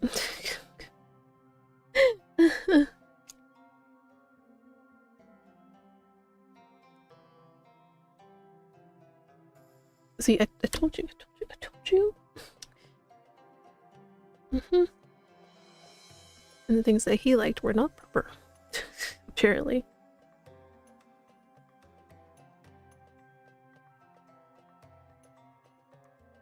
His lips curve into a faint smile, one that doesn't reach his eyes.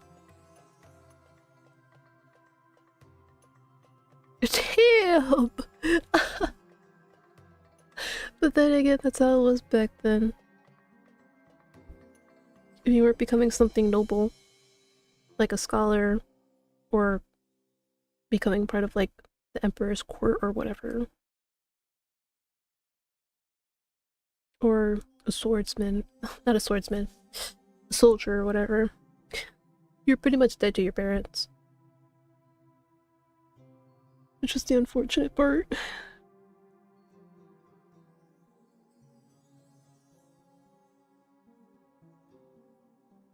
Oh my god, he's an alcoholic too. This man, he's like, how many red flags can I tick off? Them, how many red flags? Yes.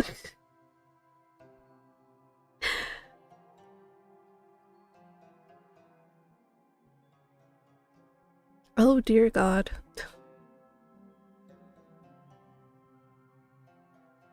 His voice softens when he looks back at you. His eyes seem to shimmer in the sunlight.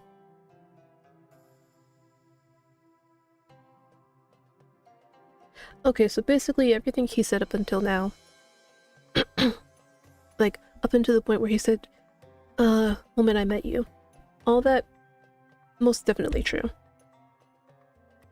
And then cross out when we married and just put when we did, it felt like the sun had finally come out after years of storms.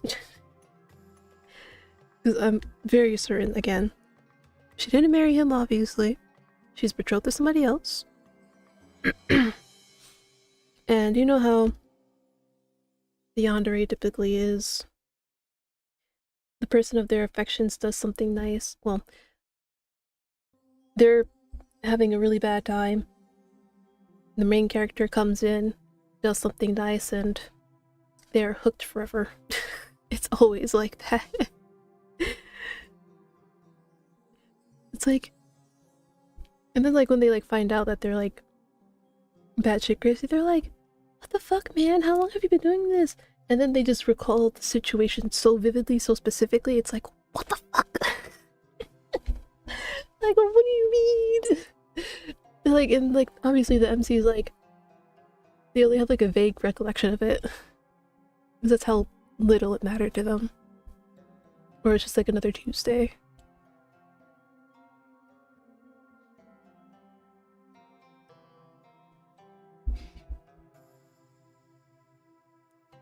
The sincerity in his voice, the rawness of his gaze, it all strikes something deep in your chest.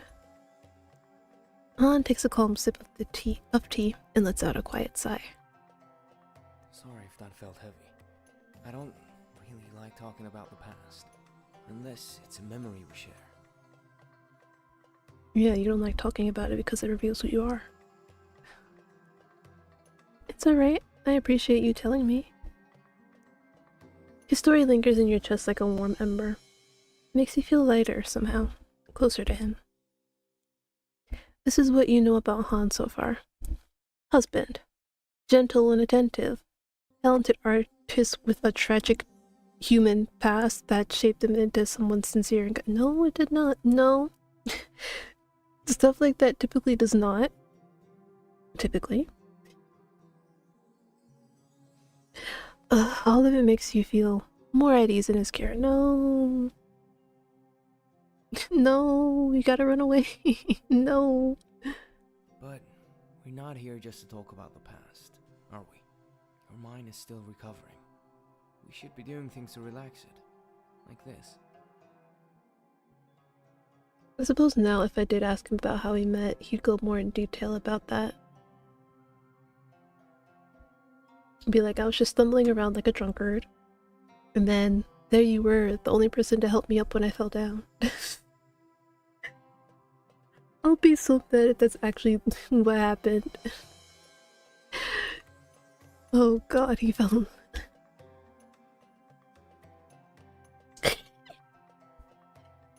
Human past as opposed to people with an animal past. Okay, you gotta give them a little bit of a break. English is their secondary language.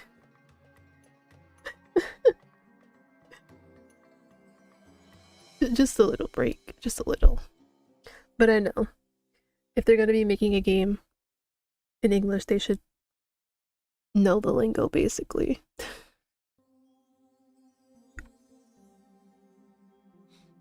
He crouches and plucks a small cluster of daisy flowers from the garden path. Do you know how to make a flower hairpin? Bitch, just...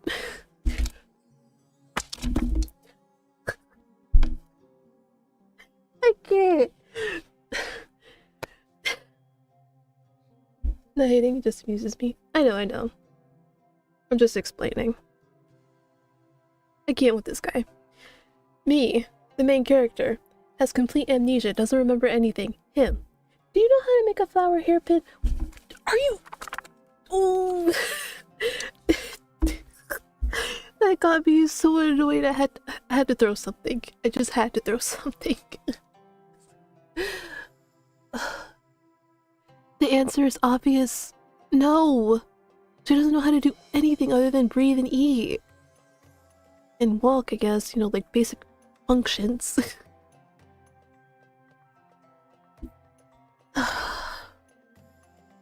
I'm okay. I'm okay. I am okay. Maybe not? Here. With delicate fingers, begins weaving the petals and stems together into a pin-like shape. Wow, that's beautiful. You really are crafty. You're genuinely impressed. The way he shapes the tiny blossoms into something so graceful feels effortless. Natural. Now, your turn. Time to fail spectacularly. You press your lips together, focusing intently as you try to mimic the way his fingers moved. But your own flower pin ends up a bit uneven, a little lopsided and clumsy. I'm so sorry. This really isn't my forte. The calligraphy is, apparently.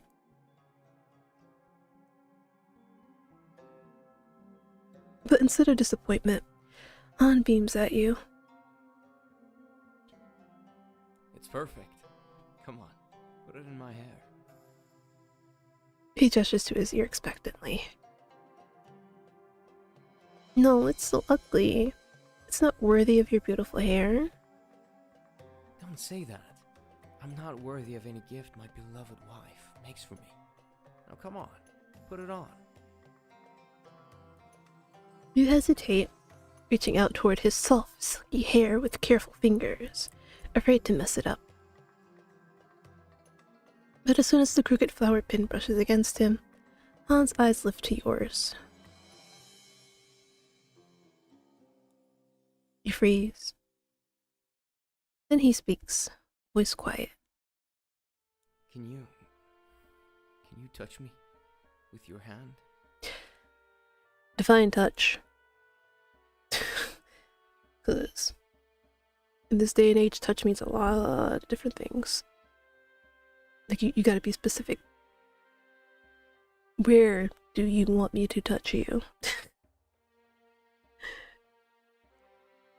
My pardon? Your hand still hovers in the air, suspended. But the look in his eyes, soft, longing, almost desperate, pins you in place. I really miss your touch. You guys can't hear it. The fucking kids outside are screaming. It's just so funny. It's this serious moment, and just outside my window, it's a fucking kid screaming their head off. No. The fact that I get a choice? Yes. No. Fuck you. You don't get anything from me. I'll blue ball you to the day you die. Oh god. I need to stop talking sometimes. That's a great out of context clip. No. Oh no. No.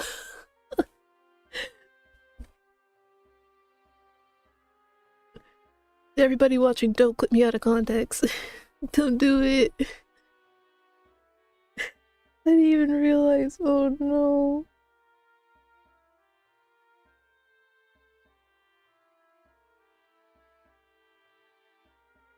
You slowly withdraw your hand. His request feels sudden, even though just moments ago, you'd felt the distance between you shrinking. I'm sorry. Anything involving touch, it feels too soon. At least until your memories return. He lowers his gaze. I'm sorry for asking. That wasn't very gentlemanly of me. I didn't mean to make you uncomfortable. Please, forgive me. He gives a small apologetic bow. No, it's alright, really. I'm just not ready yet. My memory is... Don't worry, I completely understand. Yeah, I don't want to touch an old man that I don't know. He offers you a gentle smile, though it's tinged with a quiet sorrow. Like I said, I have all the patience in the world. I'll wait as long as it takes for your memories to return. I have a feeling that they won't. I just have this sneaking suspicion. And even if they don't, I'll do everything I can to make you fall in love with me again. No problem. Ugh. Thank you for understanding.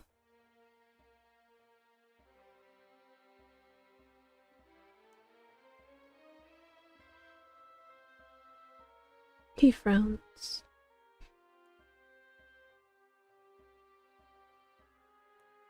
Alright. With that, Han's footsteps fade into the background. You finish your tea and decide to walk around the garden. Curious about the lotus pond. Pool. Crazy. You step closer to its edge. So there are still some lotuses left in the mansion after all. The vibrant pink blooms sway gently on the water, their colors glowing under the sun. You become lost in the sight until a sudden creak breaks the quiet. On? From across the pond, something stirs. Your eyes snap toward it. Something small, blue and white, moving. Is that a doll? Oh look, it's him! This is the new guy. It scurries, jerky, almost unnatural. Is that... Either that's blood or that's... Nope, that's blood. It's blood. That man had his eye gouged out. Oh my god. Because I'm like... It's a tear. Nope, that does not look like a tear. Tear does not run that much. It does not... No. Oh my god. What if this is the man that I actually married? Oh my god. The implications. It's scary, jerky, almost unnatural. Ducking behind the thick reeds before you can get a better look. Instinctively move around the pond, trying to follow, heart racing. Wait! But by the time you reach the other side, it's gone. Nothing remains except the rustling of bushes where it vanished. It pushed aside the leaves, searching, but there's no trace of it. No trace. As if it were never there. Panting, you look down at your hand, and there's a smudge on your palm. Dark, damp, almost like... mud? No, it's not just mud, it's thicker. Grainy. Clay. Must have touched the ground at some point. Should you go wash it off or continue to walk around?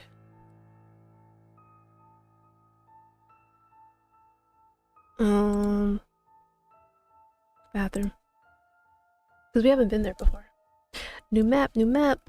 Never seen this before. Not really. I'm bothered by getting dirt all over me. You notice buckets of clean water readily prepared in the corner of the bathroom. Han must have prepared this for me. After filling the tub, you take off your clothes and submerge yourself in the water. The coolness envelops you, easing the summer heat and the tension in your shoulders. You relax. A shovel? What the fuck? Why is there a shovel in the bathroom? I'm sorry, I'm just imagining Han just taking the shovel and smacking somebody with it. Well, not even smacking them, like literally putting his entire weight behind it and being like, die, bitch!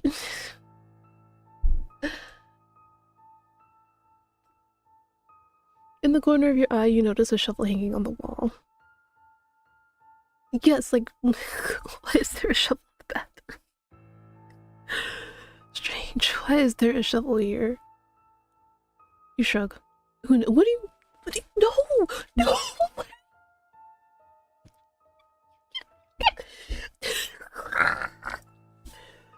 What do you mean you're just gonna shrug it off? That's how people die. They see something, question it, be like, you know what? I'm not gonna question it. No, you question why the fuck there's a shovel in the bathroom. Oh my god.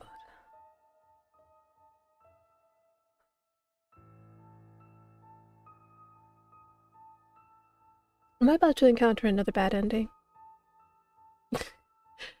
Because that shovel is too well placed.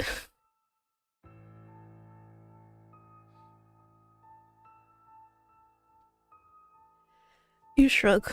Who knows? It would be too much to have things super organized all the time. No. You start scrubbing the clay on your skin with the loofah made from a dried squash. But no matter what you do, the clay does not disappear. What the hell? You scrub harder, panicking. Get off me! You're determined to scrub even harder until the loofah scratches you and then scrapes you. Oh. Well, blood starts to flow from the cut on your skin, yet you don't feel pain at all. Told you she's dead. Told you. You feel your head heat up, panic rising in your throat. Crimson red liquid begins to seep into the water. For some strange reason, that only makes you panic and scrub even harder. You need to get the dirt off your skin. And quicker than you know, the tub is filled with red.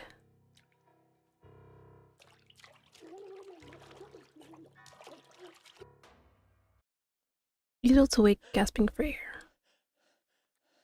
The water around you was still clear.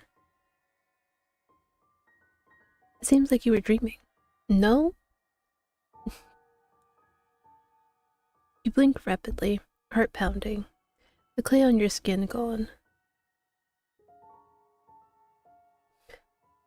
Big shovel storage space, clearly. Shampoo, toothbrush, shovel, conditioner, average bathroom supplies. So you know what I'm thinking could have happened? Clay.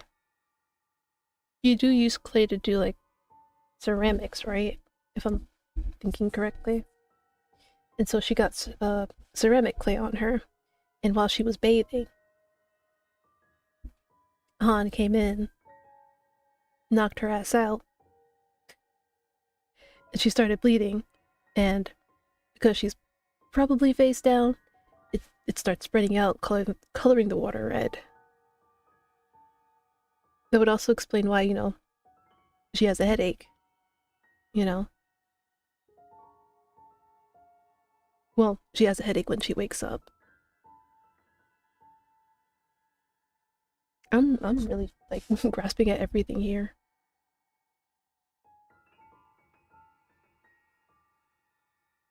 But I think, like, maybe when he did it, he didn't, like, intend to kill her, because obviously. Yandere, well, it also depends on how batshit crazy he is. That is true. I want to believe that he wouldn't do anything to hurt her. I'm gonna go with she's a ghost reanimated into clay golem, just for the fun of it.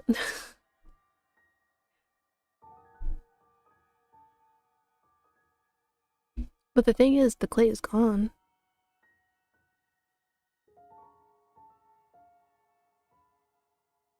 We need more clues. But she's definitely dead. There's no doubt about that. There's no doubt.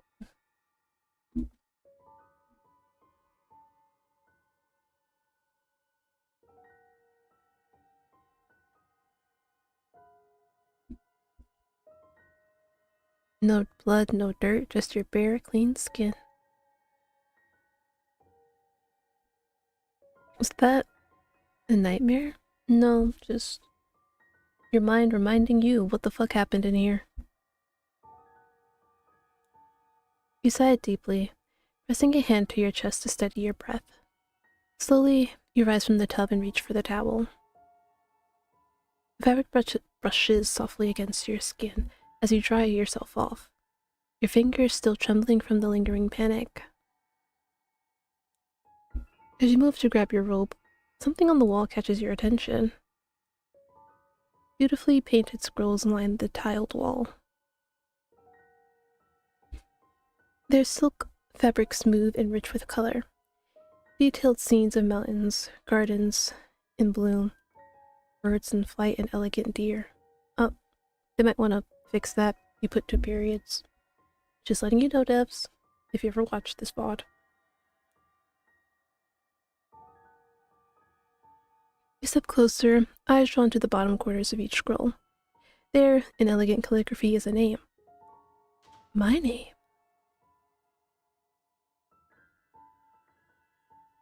So is it saying that I'm the creator of these scrolls? Or what?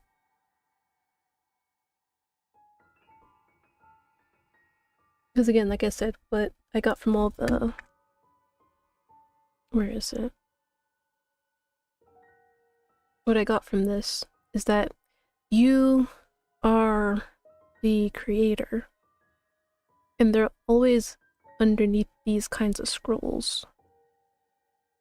So is it saying that I'm the creator of the calligraphy?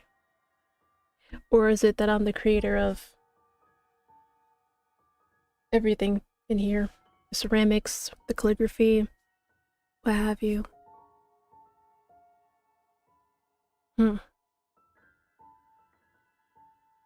Again, it's my name. What do you mean again? Was there another moment? Because I'm pretty sure every other time was numbers. These paintings are beautiful. Even the calligraphy characters are neat, as if drawn by someone masterful. Were these made by me? After putting on your clothes, you lethargically walk back to your room. Thoughts about what you saw boggle your mind.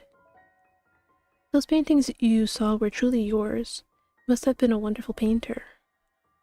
And though that notion is something that deserves to be celebrated, you hate yourself for not remembering anything about your past, about the person you were.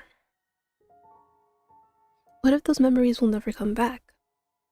Would you lose the version of yourself from before the accident? As you enter the bedroom, a familiar figure has been waiting for you. Han, what are you doing here?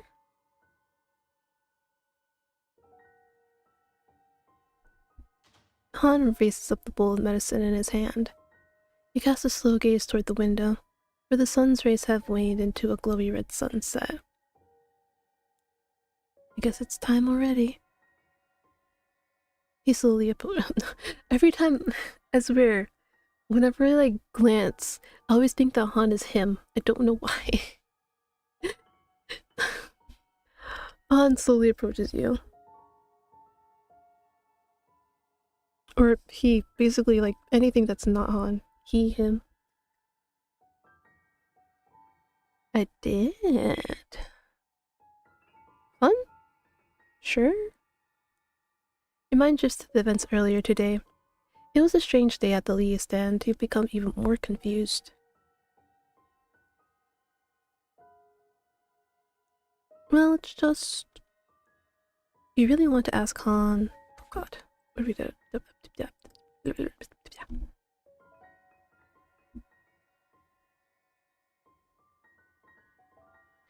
I probably should not mention the doll.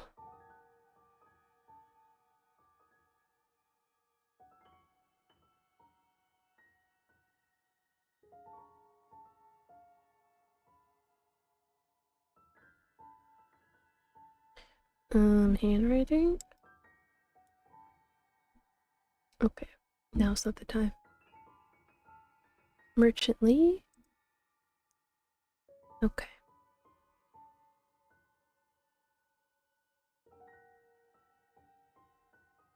Me? Okay, I guess that's right. Was I an artist, Han?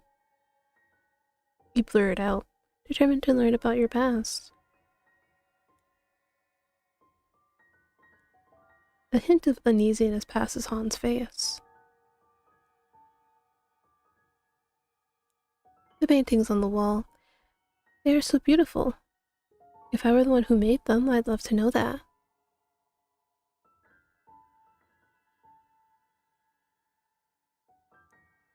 Han smiles. You expected a longer answer from him, but that seems to be the end of his comment. Why didn't you mention it before?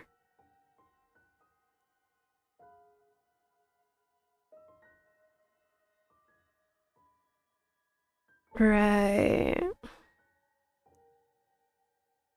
He's like, anyways, take your damn medicine, girl. He brings the ceramic bowl up and blows on the steam coming out of it.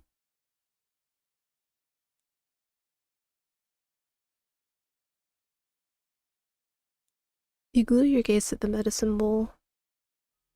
Though your mind is still bothered by Han's vague answers, and still has so many more questions, you want to believe that he's right.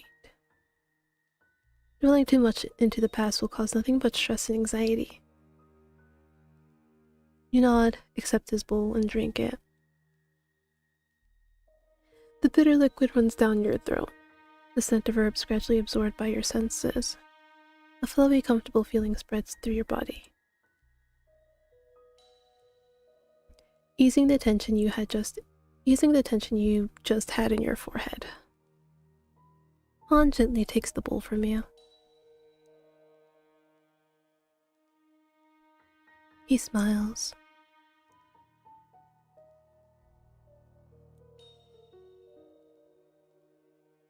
The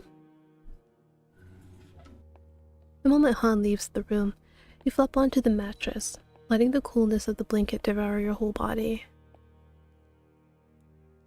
Your mind runs wild with several questions and suspicions, memories that don't align. Paintings that feel both yours and not yours, and the ever-present bitterness of the medicine. Thoughts churn restlessly until they tangle and blur, tugging at you with quiet whispers. Your mind, still tangled in doubt, finally exhausts itself and slips into a nice mellow sleep.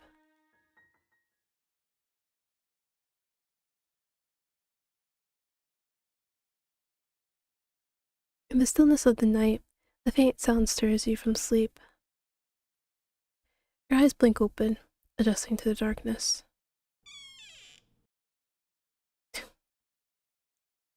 The door to your room groans as it slowly begins to open. Who's there? From where you lay, you can just make out a sliver of movement. That's creepy as hell.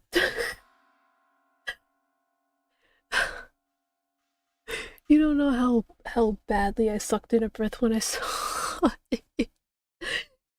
I just imagine you're trying to sleep, you hear your door open, you look down, and you just see the small doll walking into your room.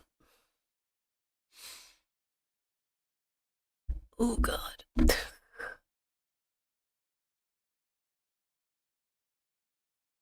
A small shadow casts across the wooden floor, stretching closer. Your breath catches. It's the ceramic doll, the same one you saw in the garden. You start to push yourself up, heart thudding. But the moment your eyes meet its hollow gaze, it begins to tremble. Oh!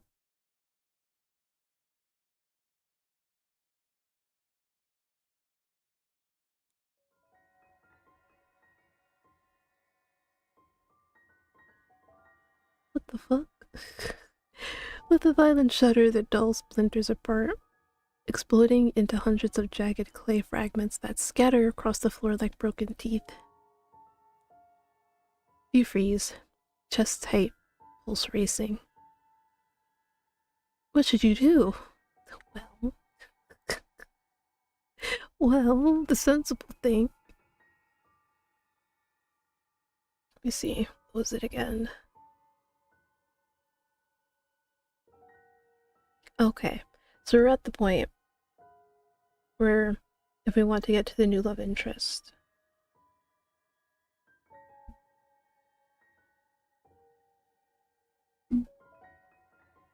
I worry not about this scenario. Like, cats would have gone batshit long before the doll ever made it to my room. Prof. Yeah. I feel like Leo would be the same way. He tends to chase things that move. So yeah, I'd probably be safe if I had Leo with me. Bello, on the other hand, he just look at it and just let it waltz into my room. Like, that cat does not care.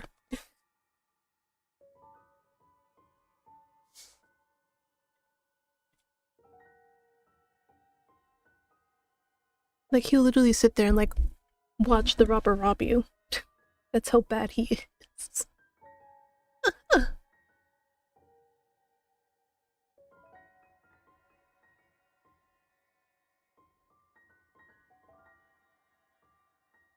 So what happens if I go and inspect it? I'm a little curious, actually. I mean... Okay, maybe it's, like, obviously a bad ending. But... I just want to see what happens.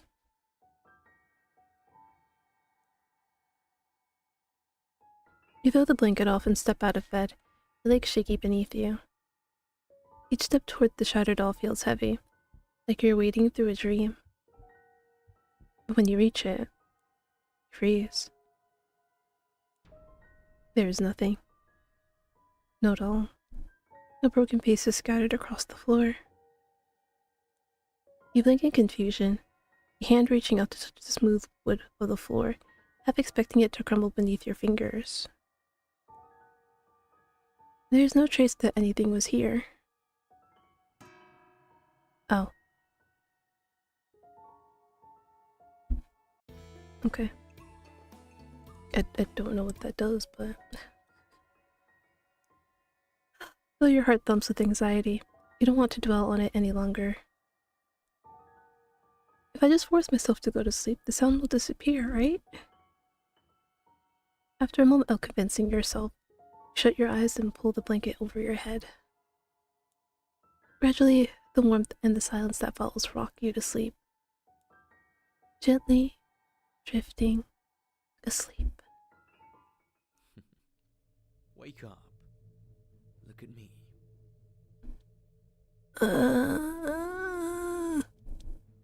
You groan, having trouble following the voice.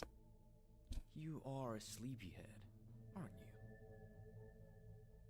A familiar yet unfamiliar voice echoes from somewhere nearby. Wait, is this his older brother? I'm like, wait, is this his older brother? Because when I caught a glimpse of like a screenshot that they posted of the new character, I was like, is that a reskinned Han?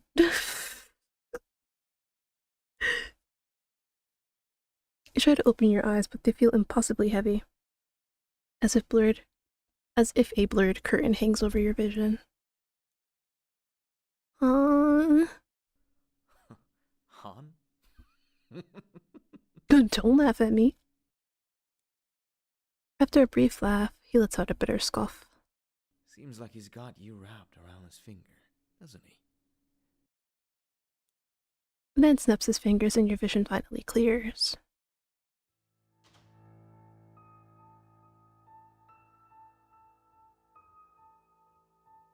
Where the fuck am I? Hold on. Where the fuck am I? Why is it so dark? I don't know why I'm whispering.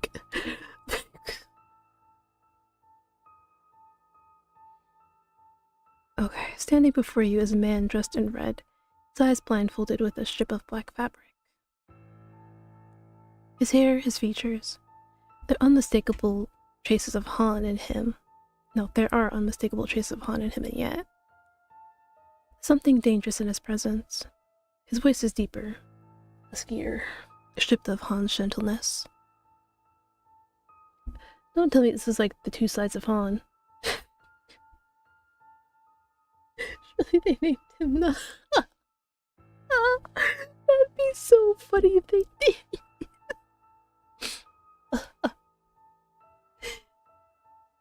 Nah.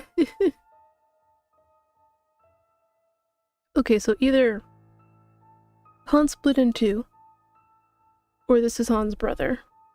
Because there's no explanation for why they look so similar. There can literally be no other explanation. His frame is similar, yet rougher, more masculine, like a sharpened version of the man you know. Who are you? How did you get in here? Man doesn't answer. Though his eyes are hidden beneath the blindfold, you can feel his gaze locked onto you. You're pretending to not know me now. How cruel. He steps closer, the weight of his stare pressing down on you, observing, and that makes your heart beat fast. Hey. You seem to not really know who I am, huh? What gave it away? The fact that I'm not screaming in terror or hugging you like everything is right in the world? Do I know you? I mean, I think I hit my head and lost my memory. Hit your head? Is that what Han says? Trust me, I don't believe him for a second, but... The name Han rolls off his tongue, sharp and dripping with sarcasm. Yeah. Who are you to him? And why do you two talk alike? Talk alike, look alike. I can't read. Alike. I'm nothing like him. He's weaker, uglier. Though. He's just the shiny version. Quick throw Pokeball. You're right. Let me just casually take out my Master Ball. Or it's like the meme. You have Han and then the cooler Han.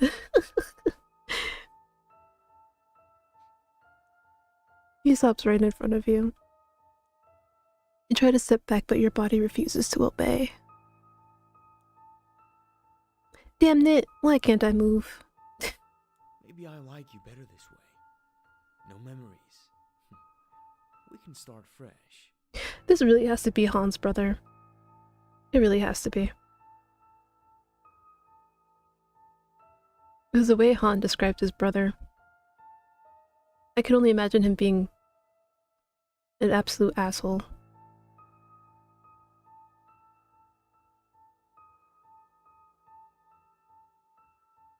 And the way he's saying, I like you like this with no memories about me, which really implies that he's not a good person and that we had relations and it wasn't that great. And now he's gonna like mold me into somebody who absolutely adores him. Because when I looked at the marriage certificate, like combining that, the marriage certificate, and the fact that her parents didn't want a girl, I wouldn't be surprised if they just married her off to somebody just so they didn't have to deal with her. And this is the guy that they married her off to. Because again, back then, males were all the rage, for lack of better words. And it's like, if you had like a daughter, it's like, well, she's fucking useless. A terrible shaving accident. What do you mean a terrible shaving accident?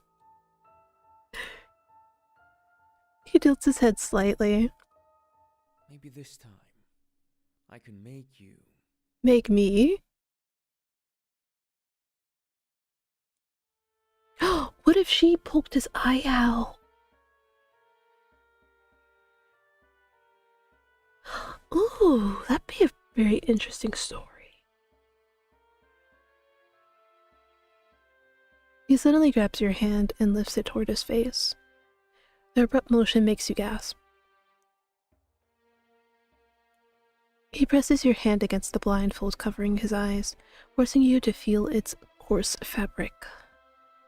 I'll make you pay for what you did to me. So she did do it.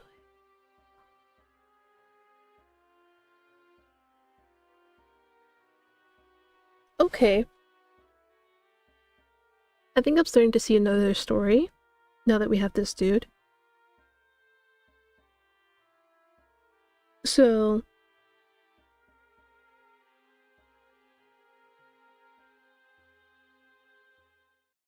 I do still want to think that she died in the bathtub. So they probably, so this is probably the guy she got married to. And obviously she couldn't stand it because this guy's an absolute fucking asshole of a man. She gouged his eye out. And obviously a handsome dude like him would not stand for that. And so he got revenge, took a shovel, smacked her in the back of the head, killed her, and, well, waited for her to take a bath after she was done like doing ceramic stuff and whatnot. Smacked her in the back of the head with it, killed her, because she died in the bathtub. Because that would also explain, you know, the whole blood thing and why, no matter how much she scrubbed, it just kept coming out and wouldn't go away. Yeah, it sounds plausible. And then, at some point she met Han, this guy's brother, the younger one. I really need his name right now. But, you know, before all that happened, she met Han, and obviously, you know, she did her little nice thing. Han fell deeply, madly in love because she's just so nice and so radiant, I guess. Maybe they bonded over their love of artistry, and then he found out that she died, and now he's doing this whole ritual thing or whatever to keep her alive and with him because he can't stand the idea of her being gone. Again, this is just my theory. This is just what I'm guessing. I don't know. Maybe it's not even that convoluted. It could just be two separate stories.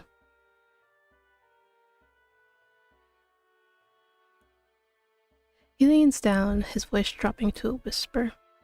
The closeness makes your face burn. Dang, girl. You just got a hard-on for everybody. You'll repay me with your body, your heart, your endurance, whatever I desire. Hell no. I'll kill you again. Okay, maybe not again, but you get the point.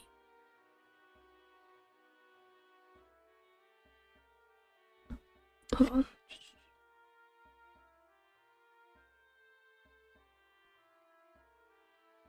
So obviously if I go to Han for help, he'll like, I don't know, do some stuff to get rid of his traces. But I'm trying to figure out what it means if you check it yourself. Because it literally just like ended the demo at that.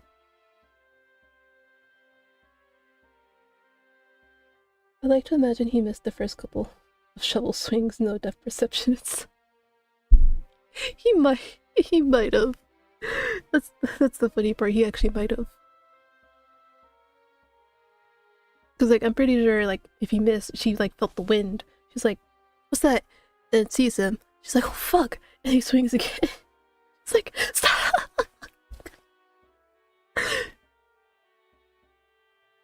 I'd love to see the battle between the two of them, where she just remains there helplessly. Not even trying to fight for her life, apparently. His grip tightens around your wrist just enough to keep you there, as if he's afraid you'll pull away, or as if he wants you to remember exactly where he's letting you touch him. What is he talking about? I mean, girl, I'm pretty sure you can make an inference of what he's talking about. Look at his eye. Look at where there's blood. Come on.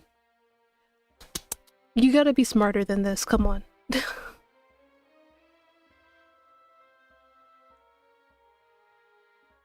His fingers brush against yours in a lingering, heated caress before he finally lets go. If you want answers, find me in the secret area. Okay, so you get the brief meeting with him before you can do the whole DLC stuff. Jesus Christ. This shit looks so eerie. Well, the secret area? Yes, which you can access in the expansion pack DLC. You can buy it today. I'm just waiting for the ad portion.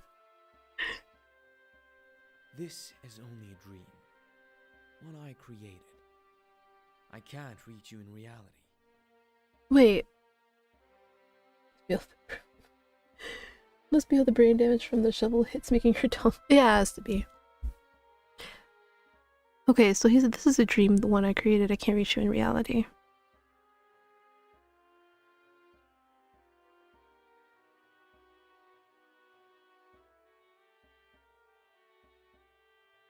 Okay.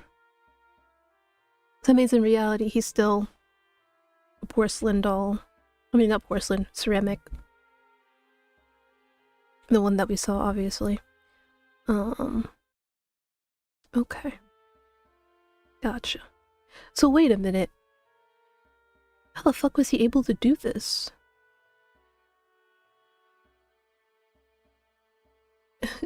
Is magic going to be introduced or something? His voice lowers. I can only meet you there, in that place. So suggestive. Remember, sometimes the area is locked. The only way to make sure you'll reach it is to get the key from Han. So what, I gotta like fist fight him for it or what? He always keeps it tucked into his belt. He steps back, a slow, knowing smirk curving his lips. Goodbye. Come to the area. You'll get your answers. See, that's bait, and you know it. His voice softens. Dangerous. And I'll get what's mine. Yep, this is definitely Han's brother. With that, he dissolves into the darkness, and your surroundings twisting and warping into a violent swirl. This is just so eerie. What the fuck?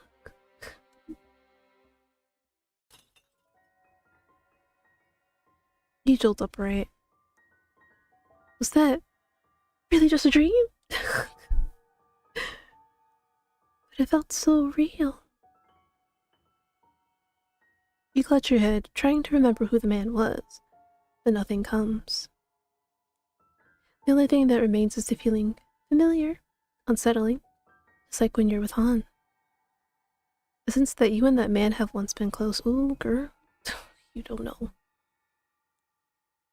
Questions swirl endlessly in your mind. Why do they look alike? Could he be related to Han? Up into his eyes. Correction, eye. One singular eye.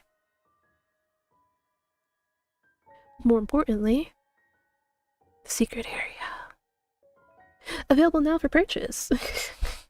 for like, I don't know, $5.99.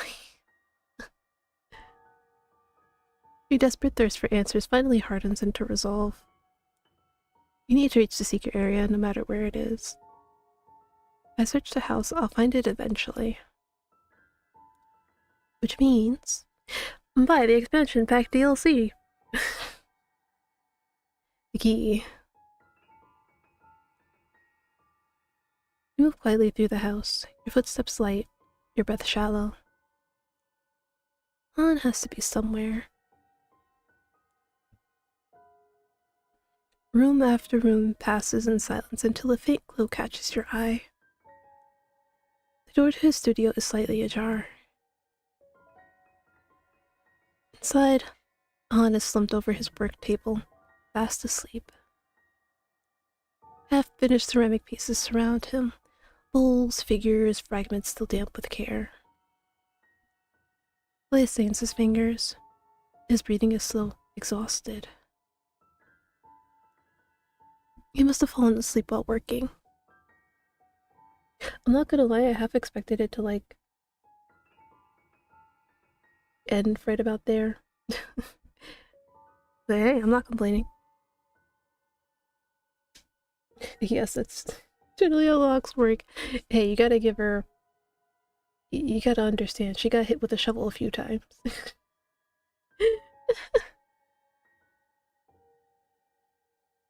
Your gaze drops. There, hanging from his belt, the key. Your chest tightens.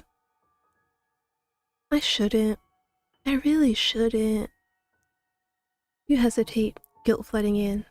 But the image of the man in red, secret area, the unanswered truths, it all presses down on you.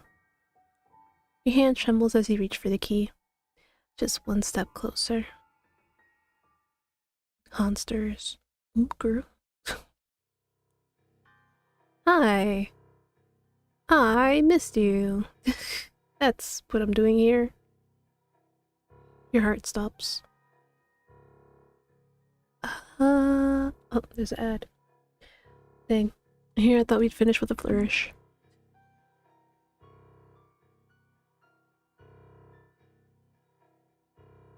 Oh yeah, they said there's an Easter egg if you name yourself Han. I might do that.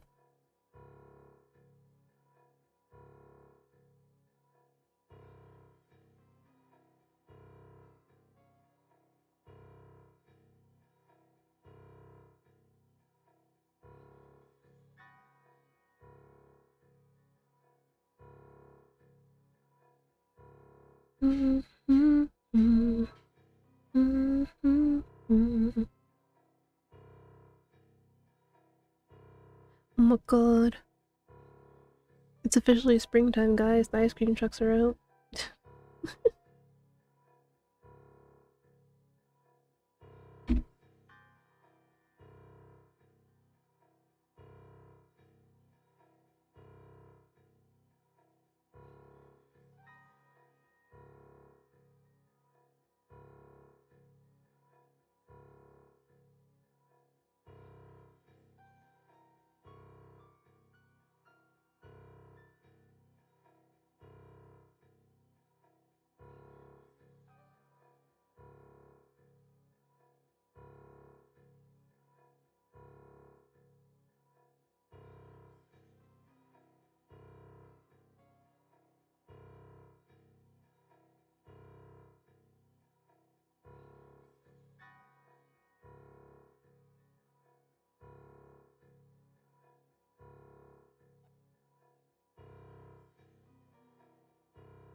Alright, ads are done. Ice cream, yeah. I haven't had ice cream in a long... Well, okay, not that long. But long enough that it's like I forgot what ice cream tastes like. It's a sad thing to say.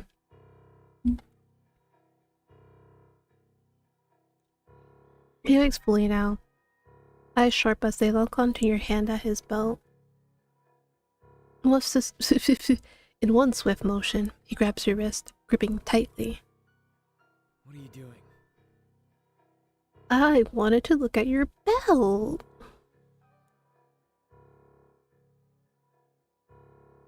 You try to pull away, but his grip tightens.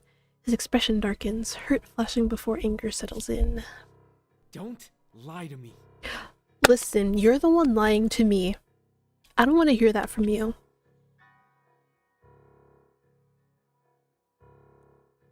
I just wanted answers. Please, Han. Before you can say any more, a sharp burning stench floods the air. Smell. Han's eyes widen. Oil! Oh! Suddenly something crashes through the doorway, a flaming object skidding across the floor. Fire blooms instantly, crawling hungrily across the clay-dusted room. Han! The door slams shut from the outside. Locked. Flames surge higher, devouring paper, wood, and ceramic alike. Heat presses in from all sides. Han yanks you close, shielding you instinctively as he throws himself at the door. Go for it, man. Open it! He slams his shoulder against the wood again and again, but the fire spreads faster than he can fight it. Smoke chokes the air. I can't breathe. Stay with me! Don't close your eyes! Well... Your vision blurs. The world burns origin white. Then... something slips beneath the door. You two are both a disgrace to this world. You must die.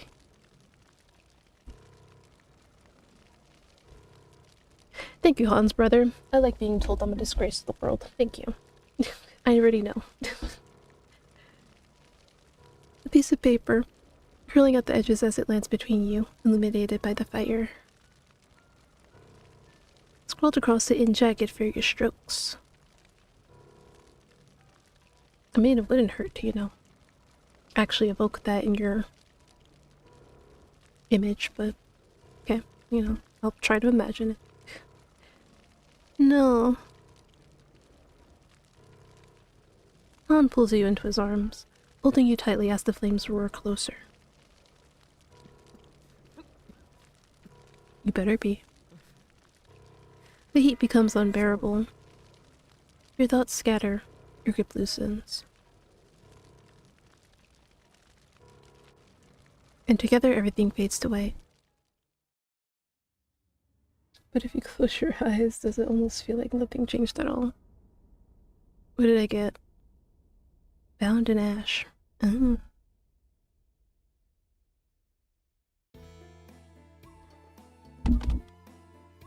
But that's the thing, though. I know I didn't read wrong. Or maybe it changes. Because there are some games that do that. That if you don't have the DLC for something, you just automatically go to like what the base game is. So I'm guessing if you do get the DLC, you may actually be successful in getting the key. And then being able to meet up with him. Otherwise, you just get a bad end.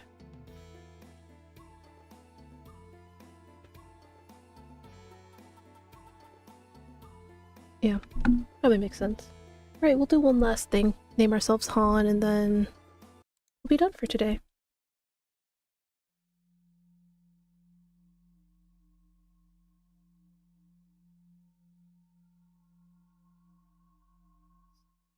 Who the fuck is ringing the word buzzer? We finally awakened. Yeah. Okay. Let's just name ourselves Han real quick. Just to see what he says.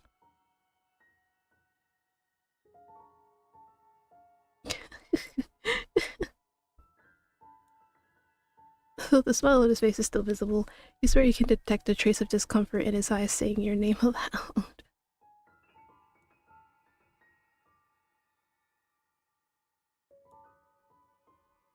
You don't even have time to dwell on how strange it is that you share the same name when... Pain shoots through your head and your vision goes blurry. Darling? You clutch your head and try to push through the pain, but it feels like you're falling into a pit of darkness, fast and furious, while his voice fades into the background. Darling! It feels strange, but your mind melts into a swirling bliss where the only thing you're aware of is your lips endlessly calling the name. Your name, his name. Conception. And the only thing you know is that this name sounds familiar, one you cherish deeply, as if... The falling suddenly stops. All that remains are sounds and fragmented visions flashing through your mind. Listen. A long wailing cry split the air, neither horn nor voice, but something in between. Something outside of this world that you know of. Then the clinking of metal wheels echoes around you. White figures flash past, talking and laughing. Ugh. It's too much to bear and you slip into oblivion.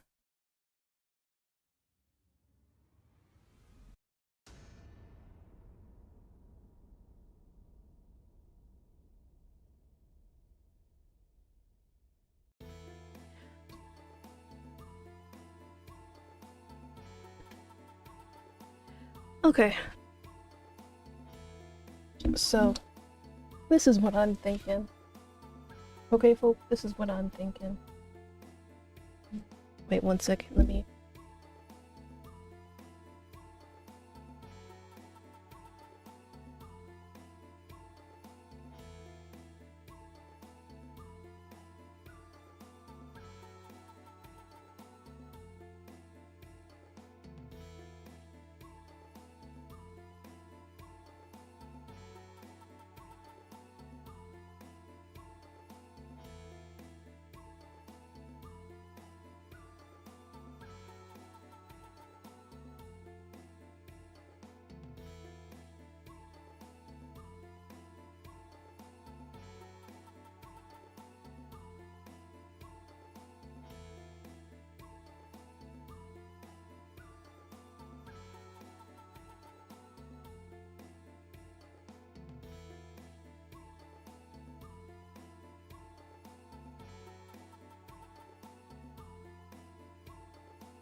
I'm back, and now I got some air on me.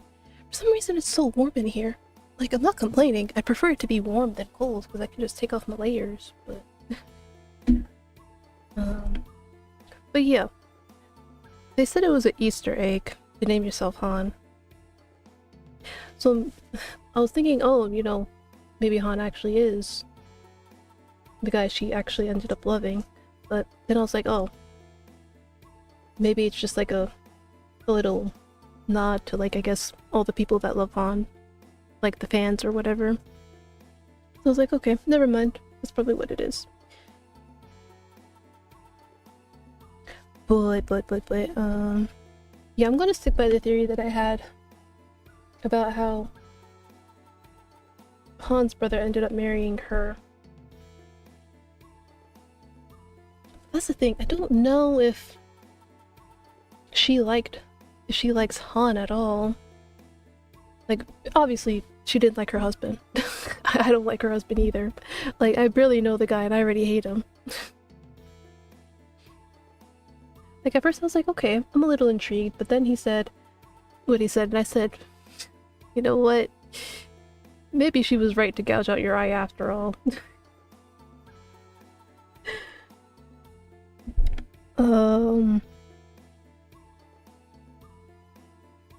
Yeah. So, it's very ambiguous between her and Han.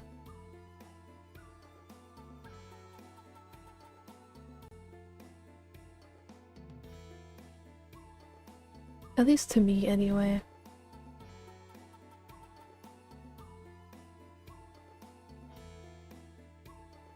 Maybe they were both.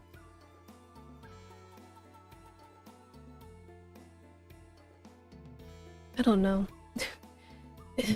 Well, I can't say there's not much to go off of, because there is. But... I don't know. So yeah, I'll just stick to that theory that I had. That I fleshed out before. But yeah, that's gonna be it for today, guys. We did a nice 3 hours. Surprising that I'm able to do like 3 hours. Because usually I stop at like 2.5 hours. So, I am going to let you guys go. Let me see.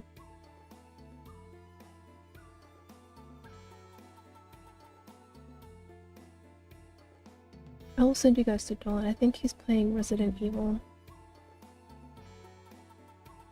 Everybody's playing Resident Evil these days, actually. So yeah, he's playing Resident Evil, and... Oh, also remember, if you guys like what you saw, make sure to back them on Kickstarter. They have how many days left? What was it? 8 days? 5 days. 8 days, 3 days ago. So I remember looking at it again to see how many days they had left, and it said 8. But yeah, they have 5 days to go. They haven't reached their goal, right? Yeah, not yet. They're still less than 3K shy.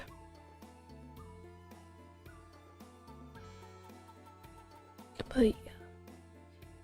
Yeah, if you liked what you saw, go ahead, back them, make sure they can get their game out, and yeah, I'll see you guys tomorrow? Did I say I was gonna stream tomorrow?